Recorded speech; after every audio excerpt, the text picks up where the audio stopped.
कलकत्ता में आज भी घर घर में होम्योपैथी चल रही है। टोबैको कंज्यूम करते हैं ना, उनको कोविड का वायरस उतनी तेजी से ग्रो नहीं कर पाया। महाराजा रंजीत सिंह का एक सबसे प्यारा था उनका घोड़ा। उनके घोड़े को ट्रीट किया उस जर्मन होम्योपैथ ने। अशोक के समय में जब हम आयुर्वेद का इतिहास पढ़ते हैं, ये लिखा जाता है सर्जरी में बैन कर दिया, क्योंकि उसको हिंसा माना है। कोई चाय पी रहा था और कॉकरोच चाय में पड़ गया और उसका अस्थमा ठीक हो गया। इंडियन कॉकरोचेस से हम होम्योपैथी दवाई बनाते हैं। च्यवनप्राश फर्स्ट ऑफ ऑल, ज्यादातर च्यवनप्राश 60% शुगर है। दूसरी बात यह है, उसका स्वाद को मेंटेन करने के लिए उसमें कड़वी जड़ी बूटियां हटा दी गई, तो इसलिए वो गुण भी उतना नहीं आता। आप बिलीव करेंगे, उनके आसपास जितने भी लोग थे उन सबकी मृत्यु हो गई। उस टाइम मैंने देखा पावर ऑफ होम्योपैथी। मैं किडनी की पथरी की सर्जरी करता हूँ, अब मैं ब्लड ट्रांसफ्यूजन मॉडर्न कर रहा हूँ, पेन किलर मॉडर्न दे रहा हूँ, एनेस्थीसिया मॉडर्न दे रहा हूँ। तो भैया आयुर्वेद कौन सा कर रहा हूँ यहाँ? कोई आयुर्वेद जैसी चीज मैं कर ही नहीं रहा। ये लो मदर टिंचर, आओ हमारी फैक्ट्री, देखो कि होम्योपैथी की मेडिसिन कैसे बनती हैं, और ये मदर टिंचर पूरी की पूरी पी जाओ। ये तो होम्योपैथी मेडिसिन है, आप कह रहे हो काम नहीं कर रही तो पी जाओ ना, कुछ तो करेगी नहीं आपको। है हार जाते अन्य देशीय वैद्य गण जिस रोग से, हम भस्म करते हैं उसे बस भस्म के ही योग से। साथियों, आपने इस पॉडकास्ट में इंटरेस्ट दिखाया है, उसके लिए मैं आपका धन्यवाद करता हूं। इस पॉडकास्ट में एक गेमिंग सेक्शन होता है जो हम केवल अपने striking thought show YouTube channel पर डालते हैं, तो मैं आपसे आग्रह करूंगा कि उसको भी सब्सक्राइब कर लें। और अगर आपको इस पॉडकास्ट के डिलीटेड सीन्स चाहिए, बीटीएस चाहिए, और हमारे जो आगे आने वाले गेस्ट हैं उनसे अपने क्वेश्चंस पूछने हैं, तो आप हमारी मेंबरशिप भी ले सकते हैं। और साथियों, ये पॉडकास्ट शिक्षणम द्वारा संभव हो पाया है। आप सभी को पता होगा कि शिक्षणम पर हम भारतीय दर्शनों को, उपनिषदों को और संस्कृत भाषा को सिखाते हैं। और इस बार आपके लिए खुशखबरी भी है कि हमारे संस्कृत कोर्स में अब आपको अनलिमिटेड लाइव सेशंस मिलेंगे। यानी आप हमारे संस्कृत कोर्स में एनरोल करते हैं तो आपको आजीवन जो आचार्य पढ़ाते हैं उनसे हर रविवार को शाम 7 बजे जुड़ने का मौका मिलेगा। आप संस्कृत से जुड़े विषयों पर बात कर सकते हैं और अपने प्रश्न भी पूछ सकते हैं। और ये आपको आजीवन काल के लिए मिलता है, क्योंकि जैसे जैसे शिक्षणम ग्रो कर रहा है, हम संकल्पबद्ध होते जा रहे हैं ज्यादा से ज्यादा आपकी सहायता करने के लिए। डिटेल्स और लिंक्स आपको नीचे कॉमेंट सेक्शन और डिस्क्रिप्शन बॉक्स में मिल जाएगी। आइए अब पॉडकास्ट को प्रारंभ करते हैं। सभी आरोग्य प्रेमी, सजग, जागरूक महान भावों का शिक्षणम द्वारा आयोजित स्ट्राइकिंग थॉट्स पर स्वागत है। साथियों, जब हम स्वास्थ्य की बात करते हैं, एक स्वस्थ व्यक्ति की बात करते हैं, तो भारत की प्राचीन परंपरा में एक स्वस्थ व्यक्ति की परिभाषा कर दी गई थी। हमारे जो आयुर्वेद के मुनि थे, उन्होंने सुश्रुत संहिता में लिखा है कि सम दोषः सम अग्निचा सम धातु मलः क्रिया प्रसन्न आत्मन इंद्रिय मनः स्वस्थ इति अभिधीयते। यानी कि अगर आपके शरीर में जो आपके दोष हैं, जो हम जानते हैं वात पित्त कफ, अगर वो इक्विलिब्रियम में है, उसके साथ साथ आपकी जो जठराग्नि है वो बैलेंस्ड है, साथ में जो टिश्यूज हैं, या फिर उसके साथ साथ जो आपकी मल क्रिया यानी जो वेस्टेज है बॉडी का वो सही से बाहर जा रहा है, उसके साथ साथ आपका आत्मन, इंद्रिय और मन स्वस्थ है, तब जाके आप स्वस्थ व्यक्ति कहलाते हैं। साथियों, जब से मनुष्य ने जन्म लिया है वो हर एक चीज जान लेना चाहता है, हर एक चीज देख लेना चाहता है, और इससे इच्छा जगती है बहुत लंबी आयु की। व्यक्ति चाहता है कि वो बहुत लंबी आयु तक जिए, जिससे वो सब कुछ जान जाए। और जब ये इच्छा जगती है तो हम देखते हैं कि हमारे भारतीय प्राचीन परंपरा में ऋग्वेद से जन्म होता है आयुर्वेद का, जिसे ऋग्वेद का उपवेद भी कहते हैं। इसके साथ साथ विश्व के जो अलग अलग जगहें हैं वहाँ पर भी अलग अलग चिकित्सा पद्धतियाँ, अलग अलग मेडिकल ट्रीटमेंट भी जन्म लेते हैं। और यहाँ से जर्मनी से निकलती है होम्योपैथी, जिसने आज विश्व में एक बड़ा स्थान बनाया है। आज का एपिसोड बहुत विशेष होने वाला है, क्योंकि हम इन्हीं विभिन्न चिकित्सा पद्धतियों पर एक कंपेरेटिव स्टडी करेंगे। इसीलिए इस एपिसोड में हमारे साथ जुड़ चुके हैं 2 एक्सपर्ट। मेरे दाईं तरफ हैं तान्या बख्शी जी, जो कि बैक्सन होम्योपैथी कॉलेज से एमडी हैं और गोल्ड मेडलिस्ट रही हैं। साथ में अगर आप तान्या जी के बारे में जानना चाहें तो ना केवल वो पब्लिश्ड ऑथर हैं, बल्कि उनका जो ज्ञान है वो सोशल मीडिया प्लेटफॉर्म से, अपने इंस्टाग्राम के माध्यम से भी लोगों तक पहुंचाती हैं, उन्हें जागरूक करती हैं। इसलिए वो हेल्थ और वेलनेस इन्फ्लुएंसर भी हैं। और साथ में न केवल इंडिया में, बल्कि चाहे यूके हो, यूएस हो, यूएई हो, बाहर के भी जो पेशेंट्स हैं उन्होंने होम्योपैथी मेडिकल ट्रीटमेंट से सही किए हैं। और उनका उद्देश्य है कि विश्व में जो फ्रंट लाइन मेडिकल ट्रीटमेंट हो वो होम्योपैथी हो। हम आपके इस गोल में आपको शुभकामनाएं देते हैं। तान्या बख्शी जी, आपका बहुत बहुत स्वागत है। धन्यवाद। एंड डेफिनेटली आपने इतना अच्छा इंट्रोडक्शन दिया है, एंड हम लोग बहुत बहुत बहुत लकी हैं, फॉर्चुनेट हैं, एंड कि हम यहाँ आज आ पाएँ और आपसे आज होम्योपैथी के बारे में चर्चा कर पाएंगे। बहुत बहुत हमारा सौभाग्य है। साथ में मेरे बाईं तरफ हैं संजय कुमार जी, जो प्रोफेशनली तो एक वैद्य हैं, आयुर्वेदिक वैद्य, लेकिन इनका कर्तव्य यहाँ तक नहीं ठहरता है, वो समाज में सामाजिक उत्थान और वैदिक विधाओं के प्रचार प्रसार में भी लगे हुए हैं। अगर आप इनके एकेडमिक जर्नी के बारे में जानना चाहें तो ये एलोपैथी फार्मेसी में बैचलर हैं, और उसके साथ साथ चूँकि आयुर्वेदिक विधाओं ने इन्हें आकर्षित किया, इन्होंने चरक संहिता, सुश्रुत संहिता और अन्य आयुर्वेदिक जितने विज्ञान शास्त्र हैं उनका स्वाध्याय किया है, और पिछले 10 वर्षों से इस चिकित्सा में इनका अनुभव रहा है। इसके साथ साथ भारतवर्ष में अगर आप विज्ञान दर्शन चैनल को देखते हो तो भारतवर्ष में प्रथम व्यक्ति होंगे जिन्होंने थ्योरी ऑफ एवोल्यूशन पर एक क्रिटिकल एनालिसिस पर अपनी आवाज़ बहुत प्रबलता से उठाई है। आप इनके व्याख्यान को विज्ञान दर्शन चैनल पर देख सकते हैं। बायोलॉजी में बहुत ज़्यादा इंटरेस्ट है, इसके साथ साथ आयुर्वेद का भी बहुत अनुभव है। संजय जी, आपका बहुत बहुत स्वागत है। यहाँ आमंत्रित करने के लिए धन्यवाद। आज का जो विषय है, अंक है, उसका एक विशेष महत्व है। अभी तक जो ये चर्चा थी ये एक सीमित अर्थों तक थी। अभी तक ये समझा जाता था कि होम्योपैथी, मॉडर्न मेडिकल साइंस और आयुर्वेद एक दूसरे कॉन्ट्राडिक्टरी है, परंतु आज हम ये चर्चा करेंगे ये सब सहयात्री हैं और एक ही गंतव्य है, एक ही डेस्टिनेशन है, मनुष्य को स्वस्थ करना, जिसमें हर एक अपना योगदान दे सकता है। इसलिए आमंत्रित करने के लिए धन्यवाद जी। बहुत बहुत हमारी टीम इस पॉडकास्ट के लिए बहुत ज़्यादा एक्साइटेड भी थी, और पॉडकास्ट का एक बेसिक रिचुअल है हमारा कि हम चाहते हैं कि कितनी भी कठिन विषय हो, कितनी भी कॉन्ट्राडिक्शन हो, पीओवीज कितने भी डिफरेंट हो, लेकिन चूंकि गेम लोगों को जोड़ता है, हम चाहे भारत पाकिस्तान के क्रिकेट मैच को भी देखें, हम कितने भी राइवल्स हों, लेकिन गेम क्या करता है, 2 देशों को साथ लाता है।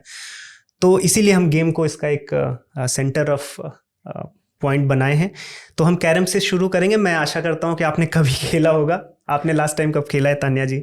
आई थिंक जब मैं 5 या 6 साल की थी। अच्छा। बट 5-6 साल के बाद कैरम बोर्ड भी चला गया क्योंकि हमारी बुक्स आ गई और पढ़ाइयाँ बढ़ गई। नहीं, वो मैं समझ सकता हूँ, डॉक्टर्स को कितना प्रेशर रहता है। आप संजय जी? मैं कई समय हो गया कैरम बोर्ड खेले, पर कभी कभार बच्चों के साथ खेल लेता हूँ। हाँ। क्योंकि मेरे को ये लगता है कि लाइफ में आपको कैजुअल भी होना चाहिए। हाँ। हर वक्त सीरियस है ना, वो बहुत अच्छा नहीं। इस पर हम आयुर्वेद की भी परिचर्चा जानेंगे कि आयुर्वेद ऐसा अगर बोलता है तो कल से सब पूरी टीम हम लोग बैठ के कैरम ही खेलेंगे सारा दिन। तो प्रथम जब हम स्टार्ट करते हैं तो कुछ ऐसे, वैसे तो सब लोग टॉस करते हैं, लेकिन अगर हमारे साथ कोई स्त्री रहती हैं तो हम हिम्मत भी नहीं करते स्टार्ट करने की। तो आप ही स्टार्ट करिए और फिर हम चर्चा शुरू करेंगे। ठीक है, तो गेम चलता रहेगा, मेरी चर्चा प्रारंभ होगी और बहुत घरेलू चर्चा होने वाली है, क्योंकि मैं बहुत सी चीज़ें अपने घरों में भी देखता हूँ। जैसे कि मैं, मेरे इंट्रो में हो सकता है कि मैंने आयुर्वेद की ज़्यादा बात की, होम्योपैथी को ऐसे बताया, क्योंकि हमारे जो व्यवहार है उसमें आयुर्वेद बचपन से ही दिख रहा है। खासकर जो भारतीय परंपरा है या हिंदू घर देखेंगे तो उसमें ज़्यादा होता है कि तबीयत थोड़ी ख़राब है। आज मेरी मम्मी भी नीचे हैं, अगर कुछ उनको पता चलेगा मेरी आवाज़ ख़राब है तो तुलसी की पत्ती और गुड़ का काढ़ा बन जाएगा। अगर मुझे चोट लग गई, मैं गिर गया, तो हल्दी दूध मिल जाएगा, या फिर और भी बहुत ढेर सारी ऐसी चीज़ें हैं जो हमें घरों में मिलती हैं। तो इसलिए होम्योपैथी एक्चुअली घर में से जुड़ी हुई नहीं है, इसलिए बहुत ज़्यादा पता नहीं है। तो होम्योपैथी फर्स्ट ऑफ ऑल कुछ बहुत अलग चीज़ है। क्या है, मैं बचपन में वो मीठी मीठी गोलियाँ, मेरे सामने एक सिख परिवार रहता था, ज्ञानी जैल सिंह उनका नाम था, ज्ञानी जी बोलते थे, वो भी होम्योपैथी बांटते थे। तो मैं बचपन से होम्योपैथी खा रहा हूँ, तो वो मुझे गोलियाँ दे देते थे, कुछ भी होता था उन्हीं के पास जाते थे। तो तब से बस हमें यही पता है कि कुछ मीठी गोली होती है और वो दे दी जाती है बच्चों को, या कभी कभी कुछ पाउडर भी रहता है। तो हमें जानना है ये होम्योपैथी है क्या, और अगर वो गोलियां हैं, टैबलेट्स हैं, तो एलोपैथी कैसे अलग है, और ये कहाँ से आया है, और होम्योपैथी कैसे, मतलब मुझे तो पहले यही समझना है कि होम्योपैथी कैसे अलग है और ये कहाँ से आई है और कैसे इंडिया में अब धीरे धीरे ये ग्रो कर रही है। जैसे आपने अपने घर में देखा कि आपकी मदर काढ़ा बना के देती हैं या हल्दी दूध दे देती हैं, या एग्जाम से पहले कुछ गरम दे देती हैं ताकि बच्चा बीमार ना पड़े, है ना। वैसे ही कलकत्ता में आज भी घर घर में होम्योपैथी चल रही है। ऐसी होम्योपैथी चल रही है कि बच्चा होम्योपैथी पे पूरा बड़ा होता है, पलता है सिर्फ होम्योपैथी पे। अब मुझे कैसे पता है? क्योंकि जो मेरे पेशेंट्स हैं जो 25, आज 25, 30, 35 साल के हैं, वो बोलते हैं हमने बचपन से तो होम्योपैथी खाई है। और अच्छा। कलकत्ता में थे तो और बंगाली थे तो हमने तो सिर्फ होम्योपैथी देखी है, वहाँ पे तो पूरा चलन ही होम्योपैथी का है। तो हमने नॉर्थ में, यूपी में, दिल्ली में फिर भी कम देखी होम्योपैथी, बट कलकत्ता में जहाँ इंस्टीट्यूट था, फर्स्ट इंस्टीट्यूट भी वहीं था इनफैक्ट, NIH जो आज भी है, एंड मेरे ग्रैंडफादर ने वहाँ से करी थी अपनी होम्योपैथी। सो आज भी होम्योपैथी कलकत्ता में बड़ी फेमस है and first line of treatment है। And first line of treatment का मतलब ये भी है कि बच्चा जो 1 साल का होता है, बड़े से लेकर होम्योपैथी लेते हैं। अब बात आती है होम्योपैथी काम कैसे करती है और है क्या। होम्योपैथी आई यहाँ इंडिया में जर्मनी से। जर्मनी से क्यों आई? क्योंकि वहाँ पे जब हमारा इंडिया डेवलप हो रहा था 1800 में, जब ये सारी वर्ल्ड वॉर की कहानियां चल रही थी, कुछ जर्मन लोग यहाँ पर आए और वो होम्योपैथी प्रैक्टिस करते थे। और उसमें से एक डॉक्टर भी था। आपको महाराजा रंजीत सिंह के बारे में पता होगा। महाराजा रंजीत सिंह का एक सबसे प्यारा था उनका घोड़ा। उनके घोड़े को ट्रीट किया उस जर्मन होम्योपैथ ने। और जैसे ही वो घोड़ा ठीक हुआ, उनको विश्वास आ गया। तो जैसे ही विश्वास आया, उन्होंने उस होम्योपैथ को बोला कि तुम मुझे भी ट्रीट करो एडिमा के लिए एंड बाकी चीज़ों के लिए, और वो भी ठीक हो गए। वहाँ से doctor, if I am not wrong, doctor Honigberger जब यहाँ पर आए थे और ये सारी कहानी हुई, उसके बाद डॉक्टर लाल सिरकार जो यहाँ पे आज फर्स्ट होम्योपैथ ऑफ इंडिया हैं, अच्छा। उन्होंने टेकअप करी होम्योपैथी। उससे क्या हुआ, 1 से 2, 2 से 3 चलन बढ़ता गया और होम्योपैथ इंडिया में बढ़ते गए। और 1800 सन 1900 सन की बात है ये। तो आप सोचो उस टाइम से होम्योपैथी चली आ रही है।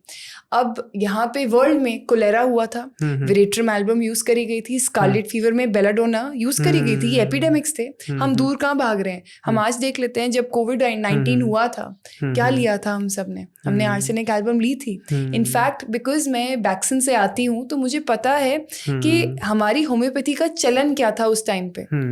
लोगों ने आस्थाइड ली थी वैक्सीन की, एस्पिडोस्पर्मा ली थी और आर्सेनिक एल्बम ली थी। और मार्केट में इन तीनों का स्टॉक खत्म हो गया था, क्योंकि हर घर में लोगों ने ओवर स्टॉकिंग कर ली थी। क्यों काम आई है, कैसे काम आई इस टाइम? और उस टाइम कोई क्लिनिकल एनालिसिस तो हुआ नहीं, कोई क्लिनिकल रिजल्ट भी नहीं था कि कोई आर्सेनिक से ठीक हुआ नहीं हुआ। बट आयुष ने बोला कि आप ये खाइए, इससे डेफिनेटली आपकी इम्यूनिटी भी डेवलप रहेगी और एक प्रिकॉशनरी मेजर पे आप सेफ भी रहेंगे। मैं एक पर्सनल एग्जांपल बताती हूँ एपिडेमिक का या पैंडेमिक का। कोविड-19 में जो आज वैक्सीन के CMD हैं डॉक्टर बख्शी, वो एडमिट थे, जो हम बात कर रहे थे गंगाराम अस्पताल में।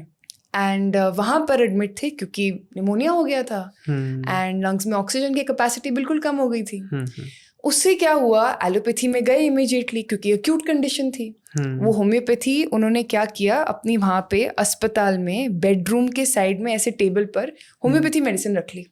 तो उन्होंने बोला एलोपैथी डॉक्टर को कि आपका काम है मेरा फीवर तोड़ना, आप मेरा फीवर तोड़िए, आपको जो देना है, एंटीवायरल देनी, एंटीबैक्टीरियल देनी, आप दीजिए, मैं अपनी होम्योपैथी साथ लेके चल रहा हूँ और मैं ये खाऊंगा। उन्होंने क्या किया, गंगाराम की बात है, वो एडमिट हैं, उन्होंने होम्योपैथी भी चलाई, यहाँ तक कि जो उनका ट्रीटिंग डॉक्टर था वो कलकत्ता से थे, वो बंगाली थे। तो उन्होंने बोला ठीक है, हम विश्वास करते हैं, आप करिए, हमें पता है होम्योपैथी क्या है। तो उन्होंने अपनी दवाई खाई, ये भी खाई। आप बिलीव करेंगे, उनके आसपास जितने भी लोग थे वो उन सब की मृत्यु हो गई। तो आप सोचिए कि उनके आसपास 4-5 लोग थे, उन सब की मृत्यु हो गई। डेड बॉडीज आए दिन उठा रहे थे सारी नर्सेज, मेल नर्सेज, सब डॉक्टर्स, राइट।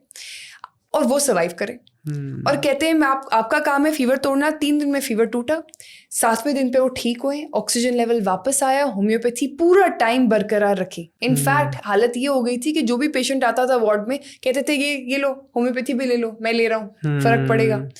उस टाइम मैंने देखा power of homeopathy and proving जो सर ने करी अपने ऊपर। कोविड के टाइम पे सर ने जब आस्थाइड ली, उनने देखा कि जो अस्थमा के सिम्टम्स आ रहे थे, निमोनिया के सिम्टम्स आ रहे थे, ब्रेथलेसनेस, बिल्कुल ऑक्सीजन कैपेसिटी ना होना, बोल ना पाना, ये सारी चीजें बेटर हुई। और मैंने ये भी देखा कई बार कोविड में टेस्ट चला जाता है ना, सर का टेस्ट नहीं गया क्योंकि साथ साथ होम्योपैथी भी चल रही थी, लॉन्ग टर्म प्रिकॉशंस नहीं आए, सारी चीजें touchwood and with god's grace आज सारी चीजें ठीक है। दैट मीन्स एक साइंस और दूसरी साइंस जब मिलती है, जैसे सर ने बताया, एक साथ काम करती है एक गोल के ऊपर जो है हेल्थ, तब काम आती है। एंड होम्योपैथी यहाँ पर जर्मनी से आई तो सही, बट आज वर्ल्ड में सबसे ज्यादा प्रैक्टिस इंडिया में करी जाती है। सबसे ज्यादा मैन्युफैक्चरर्स आज इंडिया में है होम्योपैथी के, सबसे अच्छे कॉलेजेस इंडिया में होम्योपैथी के। आप बाहर जहाँ जाना है आप चले जाओ, आपको दिखेगा quality of homeopathy is increasing in India. एक स्टडी हुई थी अभी, उन्होंने बताया 70% अर्बन पॉपुलेशन जो नोएडा, गुड़गांव, दिल्ली, बैंगलोर, मुंबई में रह रहे हैं वो होम्योपैथी प्रेफर कर रहे हैं। एंड फर्स्ट लाइन में वो होम्योपैथी प्रेफर कर रहे हैं, और फिर वो बोल रहे हैं कि अच्छा अब हम एलोपैथी पे जाएंगे अगर होम्योपैथी काम नहीं करेगी। दैट मीन्स फेथ, ट्रस्ट, विश्वास बढ़ रहा है होम्योपैथी के ऊपर, एंड लोग होम्योपैथी ले रहे हैं। आपको आज पता होगा होम्योपैथी की एक स्टडी हुई थी, होम्योपैथी 600 करोड़ की इंडस्ट्री बन चुकी है आज, जो छोटी नहीं है। एंड बाय 2032 ये $35 बिलियन की इंडस्ट्री बनती जाएगी वर्ल्ड वाइड। तो आप ये सोचो कि by the end of it homeopathy आई तो सही इंडिया में जर्मनी से, बट आज इंडिया की सबसे स्ट्रॉन्गेस्ट, आयुर्वेदा के बाद मैं बोलूंगी, या सबसे नोन साइंस बनने जा रही है। बिकॉज आयुर्वेदा को हम लाइफस्टाइल में लेते हैं, हमारे जो मसाले हैं वो सारे आयुर्वेदा से ही आते हैं। अब हम सबको पता है जीरा और सौंफ के मिश्रण से कितना हमें फायदा होता है, मैं आज तक पेशेंट्स को बोलती हूँ। बट होम्योपैथी भी मेरे पेशेंट लेते हैं।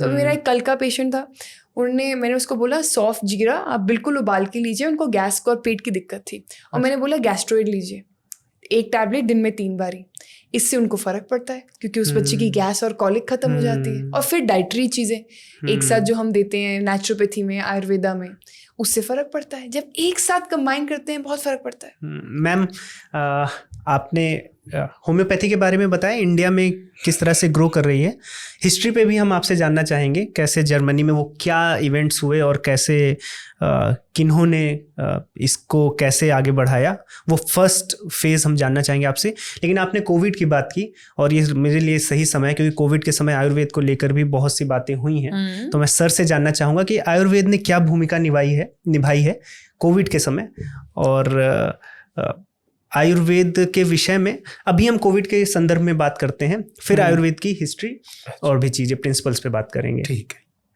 देखिए क्या है, अगर हम 2 चीज़ें होती हैं, एक चीज़ होती है मुख्य, एक चीज़ होती है सहायक। तो जैसे कहा जाता है डूबते को तिनके का सहारा। अनेक बार हमारे को कोई चीज़ सहायक मिल जाती है तो सहायक वस्तु भी हमारे लिए उपयोगी होती है। जैसे कल्पना कीजिए हम कहीं जा रहे हैं, रास्ते में ट्रेन से जा रहे हैं, ट्रेन खराब होगी, हमारी कोई प्रॉब्लम आगे रुक गई, और हमारे को कोई दूसरा वाहन मिल गया जो ना तो उतना गति है उसमें, ना उतनी स्थिति है, परंतु उसने सहायता की। इसी तरह मान लीजिए हम समुद्र में हैं, हमारा जहाज खराब हो गया और कहीं फंस गए, एक छोटी सी नाव या किसी चीज ने सहायता करी। तो कोविड में जो सामान्यतः आयुष विभाग ने काढ़ा जिसको वो किया, उसके कारण 2 लाभ हुए। एक तो इम्यूनिटी इंप्रूव हुई, दूसरा कहीं ना कहीं साइकोलॉजिकल प्रभाव भी था, मानसिक प्रभाव था लोगों में कि उसके कारण हुआ। तीसरा क्या है, इन वस्तुओं का जो काढ़े बताएगी म्यूकोलाइटिक इफेक्ट है। म्यूकोलाइटिक का अर्थ ये है कि जो हमारे लंग्स में और हमारे श्वसन यंत्र में जो लिक्विड होता है उसको पतला करना। और वो म्यूकोलाइटिक इफेक्ट के कारण क्या हुआ कि हमारे को 2 लाभ हुए। एक तो वायरस की ग्रोथ कम हुई क्योंकि वो बाहर आ जाता, लिक्विड जो है वो बाहर आ जाता, उसके कारण वायरस की ग्रोथ कम। दूसरा एक चीज और देखी गई, क्या लंग्स के टिश्यू में, फेफड़े के कोशिकाओं में अगर कोई भी बाहरी चीज है तो वायरस, कोविड के वायरस को ग्रो करना डिफिकल्ट होता है। ये जैसे उनमें भी देखा गया जो टोबैको कंज्यूम करते हैं ना, उनका कोविड का वायरस उतनी तेजी से ग्रो नहीं कर पाया, तो अच्छा उसके फेफड़े में। तो जैसे काली मिर्च है या लौंग है, जिसका भी हम, दालचीनी है, इन सब में एसेंशियल ऑयल होता है, और ये एसेंशियल ऑयल हमारे म्यूकस में भी आता है, जैसे ही हम डाइजेस्ट होता है बॉडी में म्यूकस के जरिए निकलता है, थूक के जरिए, लंग्स में लिक्विड के जरिए निकलता है, और उस एसेंशियल ऑयल की प्रेजेंस के कारण वायरस की ग्रोथ स्लो डाउन हो जाती है। अच्छा, तो ये सबसे बड़ा इफेक्ट था कि इसने कोविड की गति को कम कर दिया। दूसरा क्या है, अब कल्पना कीजिए मेरे सामने 2 व्यक्ति आ रहे हैं लड़ने के लिए, तो शायद मैं मुकाबला कर लूं, एक हो कर लूं, अगर 10 आएंगे नहीं कर पाऊंगा। ठीक है, यही स्थिति है अगर कोविड में बहुत ज्यादा वायरस है और वो तेजी से ग्रो कर रहे हैं तो मेरे फेफड़े को इन्फेक्ट कर देंगे, शरीर को मुकाबला करने का समय नहीं मिलेगा। परंतु अगर मैंने ये आयुष वाला रिकमेंडेड काढ़ा लिया, उसी केस में क्या होगा कि वायरस को ग्रो अप करने की गति कम हो जाएगी, कम वायरस होंगे, मेरे शरीर की इम्यूनिटी उनसे मुकाबला कर लेंगे। तो ये सहायक के रूप में ही सही, परंतु इसने मनोवैज्ञानिक लाभ भी दिया और थेरापेटिक भी लाभ दिया, दोनों तरह के लाभ दिए।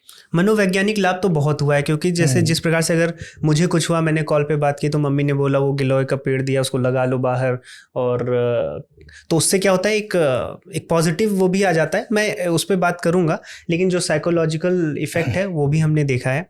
मैम, हम आपके पास वापस आएंगे। जो जर्मनी में जो हुआ है और वो क्या हुआ है, क्योंकि मैंने सुना है कि जो सैमुअल हैनमन जी थी, हाँ, वो MBBS थे, ऐसा मतलब मैंने सुना है। Not being critical to anybody, हम ये जानना चाहते हैं कि ऐसा उनके साथ क्या हुआ कि वो चिकित्सा पद्धति में, या हो सकता है उनके लिए वो नई चीज़ रही हो, तो नई चीज़ लोगों को लगता है कि एक विधा और नई आई है तो इस पर मैं काम करता हूँ। तो या ये था उनका रूट कि कुछ नया मिला है, या ये था कि नहीं ये काम नहीं कर रहा है और अब ये जो नया है इसको ही आगे बढ़ाना है। मतलब मुझे ये जानना है, होम्योपैथी एलोपैथी के आगे एक्सटेंशन थी कि मतलब एक अल्टरनेटिव था? बड़ा अच्छा सवाल है। हाँ। हमारे गुरु और होम्योपैथी के founder doctor Christian Friedrich Samuel Hahnemann कहीं ना कहीं जर्मनी में एक स्टूडेंट, आपने जैसे बात करी मुझे लिखना और पढ़ना पसंद है, वैसे उन्हें लिखना और पढ़ना और एज अ स्टूडेंट बड़ा अच्छा लगता था। तो उनका जो जब जन्म हुआ, वो जब बड़े हो रहे थे, तो उनके आसपास, उनके पेरेंट्स के पास, उनके माँ बाप के पास इतने पैसे नहीं थे कि वो अपने सारे बच्चों को स्कूल भेज पाए। अच्छा। या सारे बच्चों को सही तरीके की किताबें दे पाएं, सही नॉलेज दे पाएं, और उस टाइम उनकी हालात भी इतने अच्छे नहीं थे, बचपन की, उनके बचपने की बात कर रहे हैं।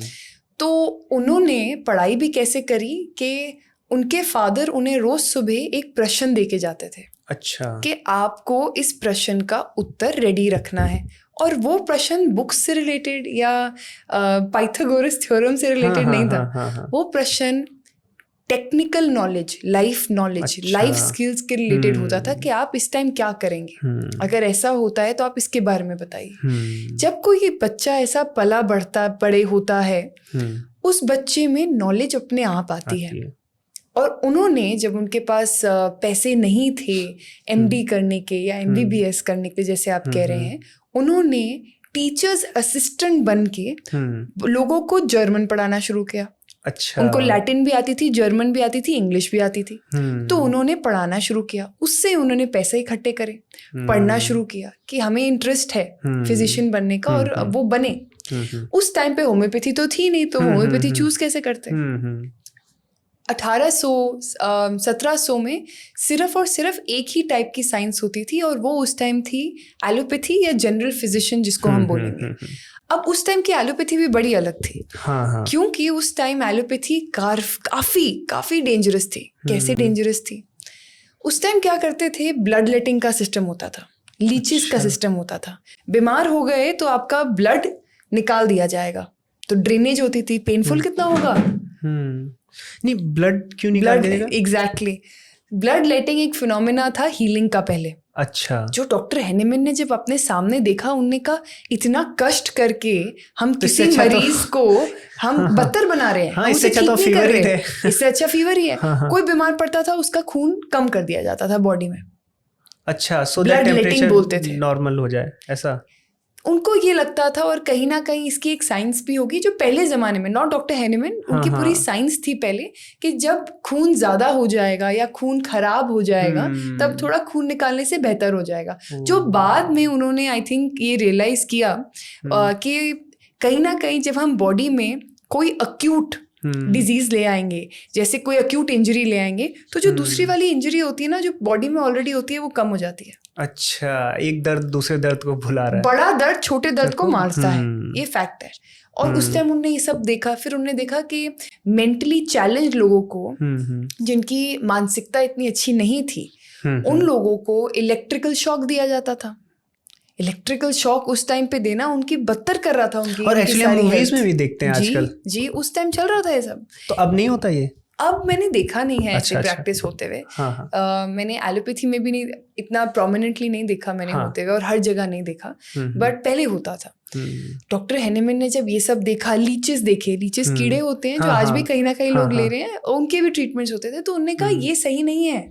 उन्होंने देखा कि ये तो और बदतर कर रहा है इंसानों को, क्योंकि आप जितना इंसान को टॉर्चर कर रहे हो, दर्द दे रहे हो, उससे उसकी हालत बदतर हो रही है। तो उन्होंने कहा मैं ही नहीं कर सकता।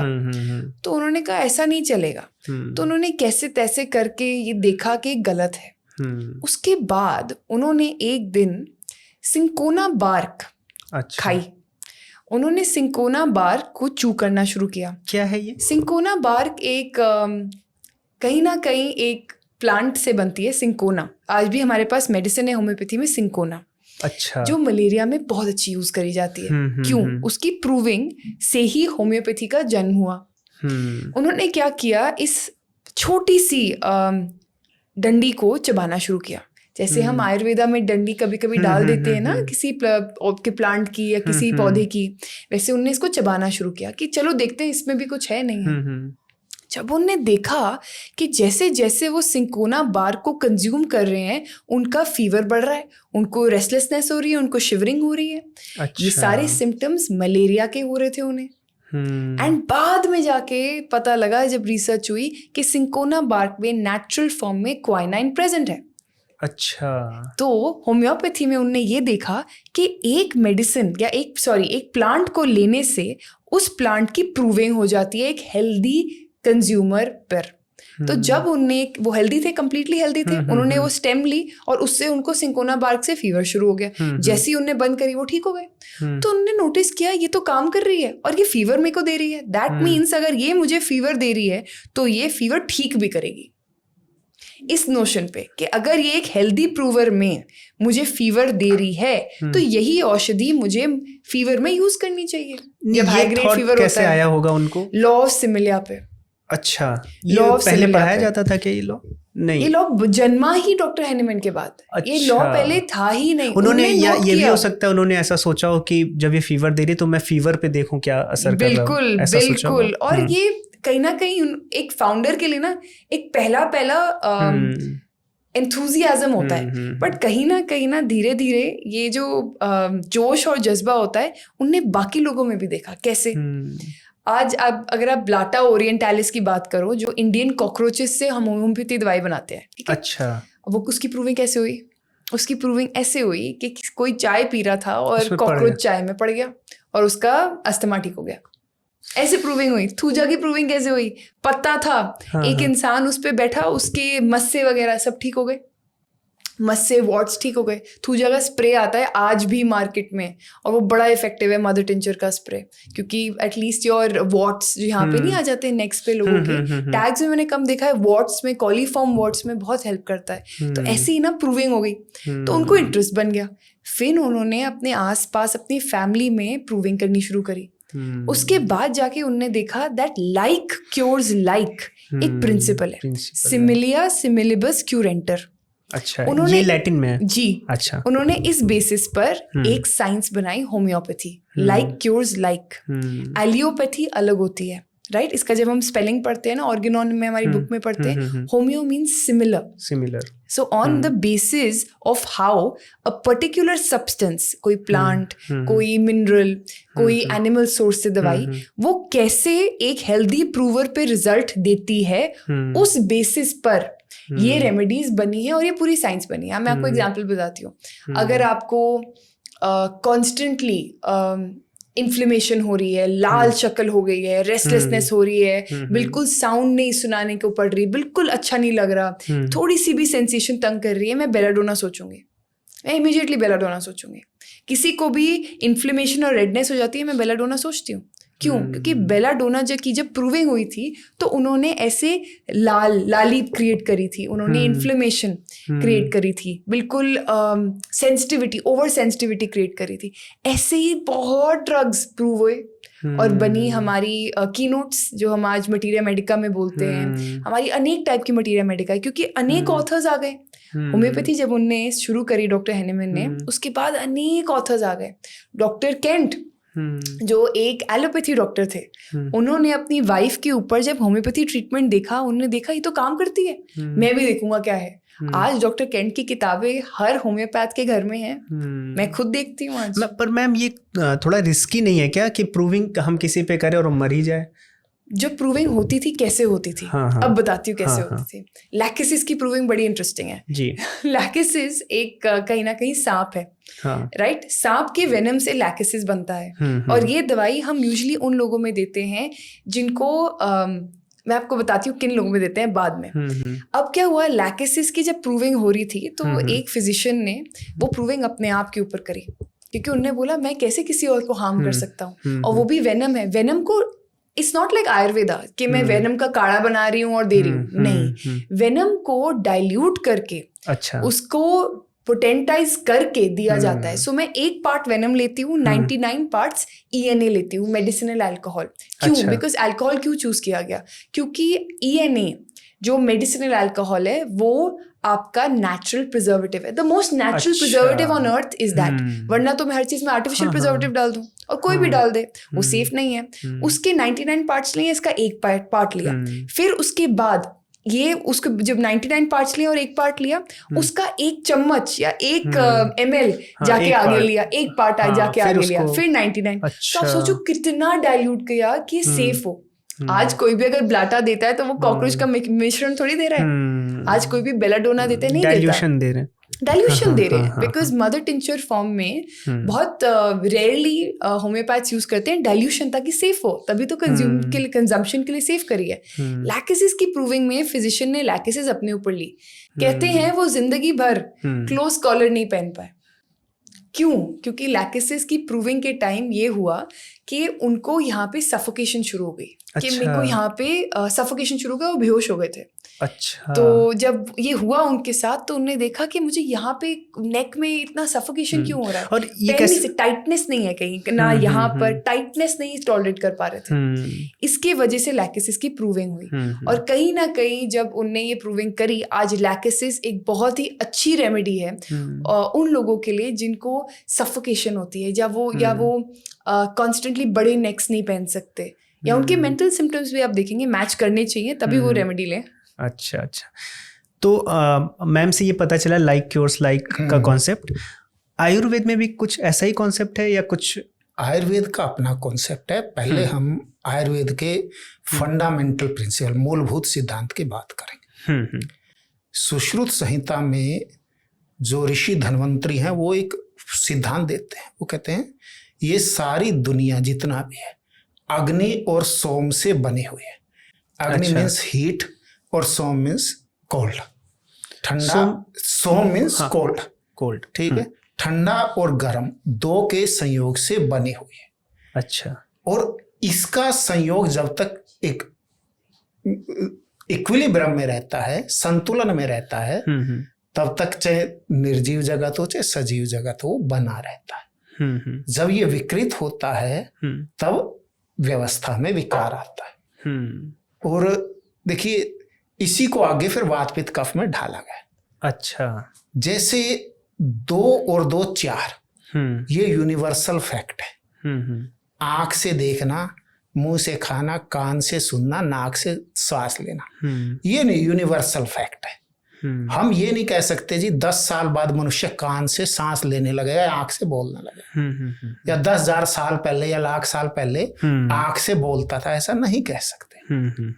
तो फंडामेंटल्स बदलते नहीं।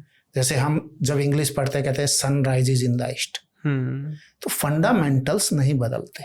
तो आयुर्वेद के सिद्धांत भी उसी तरह हैं, वो फंडामेंटल्स हैं। जैसे ह्यूमन बॉडी परमानेंट वही रहनी है, ह्यूमन बॉडी ऐसा कभी नहीं होगा कि हम सिर के बल या हाथों के बल चलने लगे, ऐसा कभी नहीं होगा। तो इस तरह आयुर्वेद के सिद्धांत भी है। अब ये जो अग्नि सोम का सिद्धांत है, अगर आपने कभी हवन देखा, हम हवन में भी एक आहुति देते हैं अग्नि सोमाय स्वाहा, उसका भी यही है कि ये दोनों चीजें बैलेंस में रहे। इसी को आयुर्वेद ने फिर चेंज करके त्रिदोष सिद्धांत कहा। अच्छा, वात पित्त कफ। अब जरा देखिए हमारी बॉडी में, ह्यूमन बॉडी में या लिविंग बॉडी में, इवन प्लांट में भी लिक्विड होता है पानी के रूप में, परंतु वो लिक्विड ऐसा नहीं है हर चीज को गीला कर दे, तो वो बैलेंस में रहता है। अच्छा, ठंडा और गर्म दोनों होते, बॉडी अपना टेम्परेचर मैनेज करती है।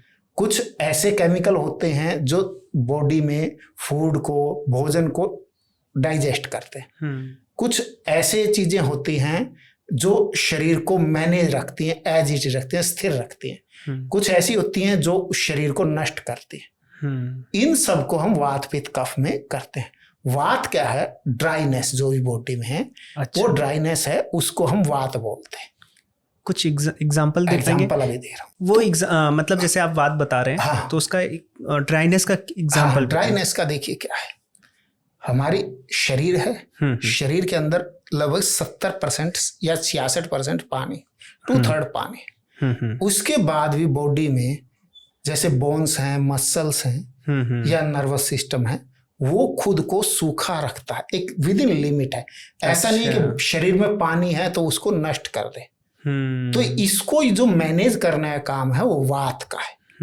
अच्छा, बॉडी में हीट है, डाइजेस्टिव एंजाइम्स हैं, बहुत सी चीजें जो डाइजेस्ट करती हैं। तो वो सब जो डाइजेस्ट करती हैं अलग अलग चीजों को, डाइजेस्टिव एंजाइम्स हैं, उन सब को हमने पित्त में माना। अच्छा, कुछ चीजें ऐसी हैं जो बॉडी को लिक्विडिटी देती हैं, स्मूथनेस देती हैं। जैसे हमारा हार्ट है, हार्ट को आयुर्वेद में क्या है? हृदय अवलंबन कफ के आश्रित है। अवलंबन कफ क्या है? हृदय की हमारी लेयर है, इनके बीच में जो लिक्विड है उसको बोलते हैं अवलंबन कफ। अच्छा, जो हमारे पेट में एसिड है या लीवर में एसिड है उसको हम बोलते हैं पाचक पित्त। जो श्वास ले रहे हैं फेफड़े में है उसको हम बोलते हैं प्राण वायु। जो आंत में है उसको अपान वायु। जो सारे शरीर में समान वायु।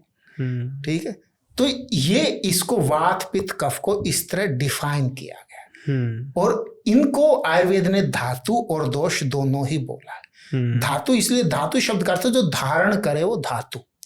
ये शरीर को धारण करते हैं इसलिए इनको धातु भी कहा है। और विकृत होके, खराब होके ये रोग उत्पन्न करते हैं इसलिए इनको दोष ही कहा है।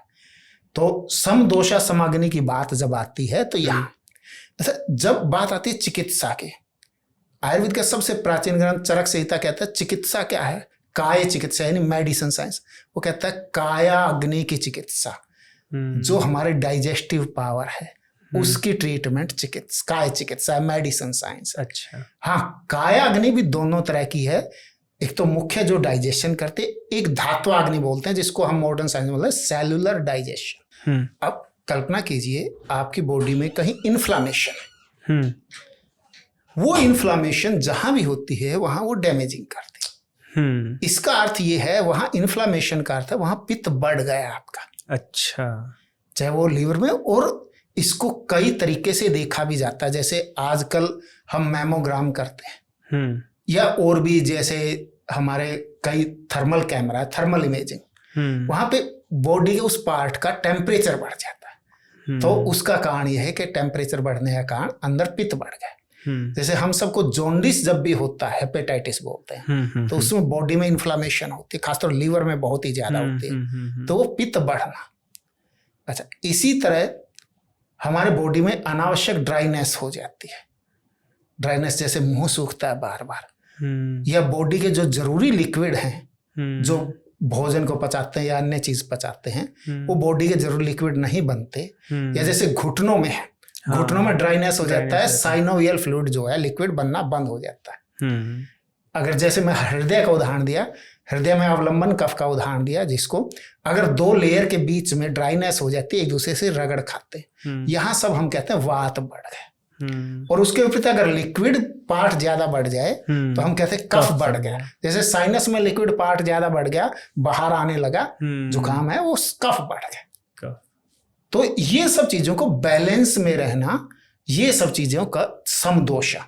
सम अग्नि में बताया कि आपकी सेलुलर डाइजेशन और मेन डाइजेशन, जठराग्नि का और धात्वाग्नि, दोनों को बैलेंस रहे। अब ये ना तो बहुत ज्यादा अच्छा है, ना ही बहुत बुरा। अगर आपको भूख ना लगे वो भी खराब है, और इतनी लगे कि दिन में आप 10 बार खा रहे हो वो भी खराब है। आपने सब खाया, डाइजेस्ट हो गया, वो भी खराब है। और बहुत मतलब बिल्कुल भूख ना लगे। सम धातु, ये धातु क्या चीज है मैं बताया, जो शरीर को धारण करे उसका नाम धातु है।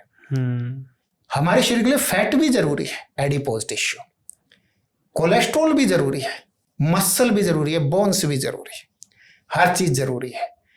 परंतु कोई भी चीज कम हो जाए, जैसे मसल लॉस होना शुरू हो जाए या बोन लॉस शुरू हो जाए, तो हमारी बॉडी डैमेज होने लगती है, डे टू डे फंक्शन नहीं कर पाते। इसी तरह जो चीजें हमारे को चिकनाई देती हैं, जैसे नाक से स्वर, फेफड़ों में, स्वर यंत्र में, वो सब लिक्विड हैं। अगर वो जो है खत्म हो जाए, खराब हो जाए, या फेफड़ा डैमेज हो जाए, कोई भी चीज जो सम है, बैलेंस है, वो विषम हो जाए, सम धातु, वो जो है हमेशा करती। अगली लाइन जो आपने बोली, मल एक क्रिया, भाई मल जो बॉडी के वेस्ट हैं वो प्रॉपर अपनी जगह है। बॉडी वेस्ट का अर्थ ये नहीं है कि केवल पेशाब है या फीकल मैटर, नहीं, जो हमारी बॉडी में जो भी एक्टिविटी होती है उसके साथ वेस्ट बनता रहता है। तो वो वेस्ट बॉडी उसको अलग अलग तरीके से निकालती रहती है, जैसे पसीने के जरिए निकालती है। इवन आयुर्वेद में जो बाल है या नाखून है, इनको भी वेस्ट ही माना गया। अगर इनमें से, या कान का मैल है, ये भी वेस्ट है। अगर ये, या आंख में जो मैल आता है वो भी वेस्ट है। अगर ये नहीं हो तो ये प्रॉपर ना निकले तो ये अंदर डैमेज करते हैं। अच्छा, उसके अलावा केवल इतना ही नहीं आयुर्वेद में स्वस्थ में माना गया है कि मन आपका प्रसन्न होना चाहिए।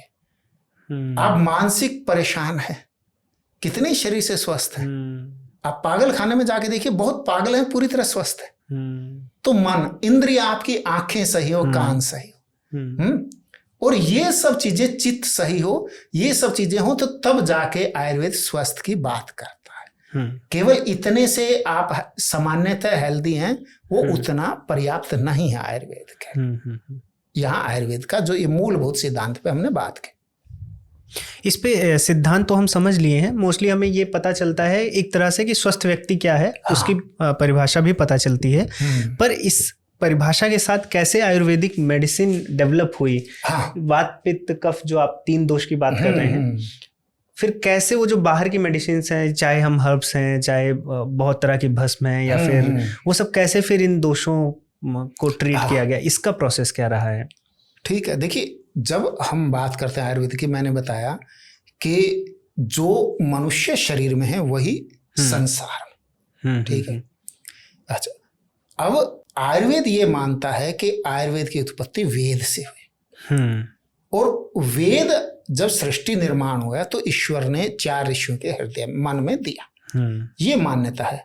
इसका हमारे पास लॉजिकल कंक्लूजन भी है, पर वो विषय नहीं आज, ठीक है। अच्छा, अब मुख्य बात क्या है कि नॉलेज जीरो से कभी स्टार्ट नहीं हो सकती। अब आप देखिए, आप हिंदी बोलते, मैं भी हिंदी बोलता हूँ। अब मैं या आप स्पेनिश नहीं जानते या फ्रेंच नहीं जानते, उसका कारण क्या है? केवल एक ही कारण है कि हमारे माता पिता का स्पेनिश पे, उनका आसपास माहौल में स्पेनिश नहीं थी। अब आपका बेटा या बेटी है, साल का 2 साल का, आज आप उसको स्विट्जरलैंड ले जाइए और वहीं रहिए, उस दिन वो बड़ा होगा स्विस बोलने लगेगा।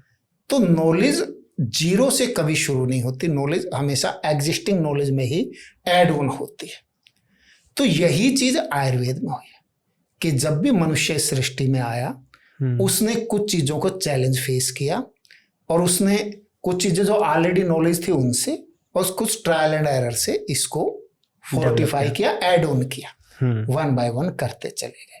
और ऐड ऑन करने के बाद उसको रिकॉर्ड किया या जो भी किया, नेक्स्ट जनरेशन तक पास ऑन किया।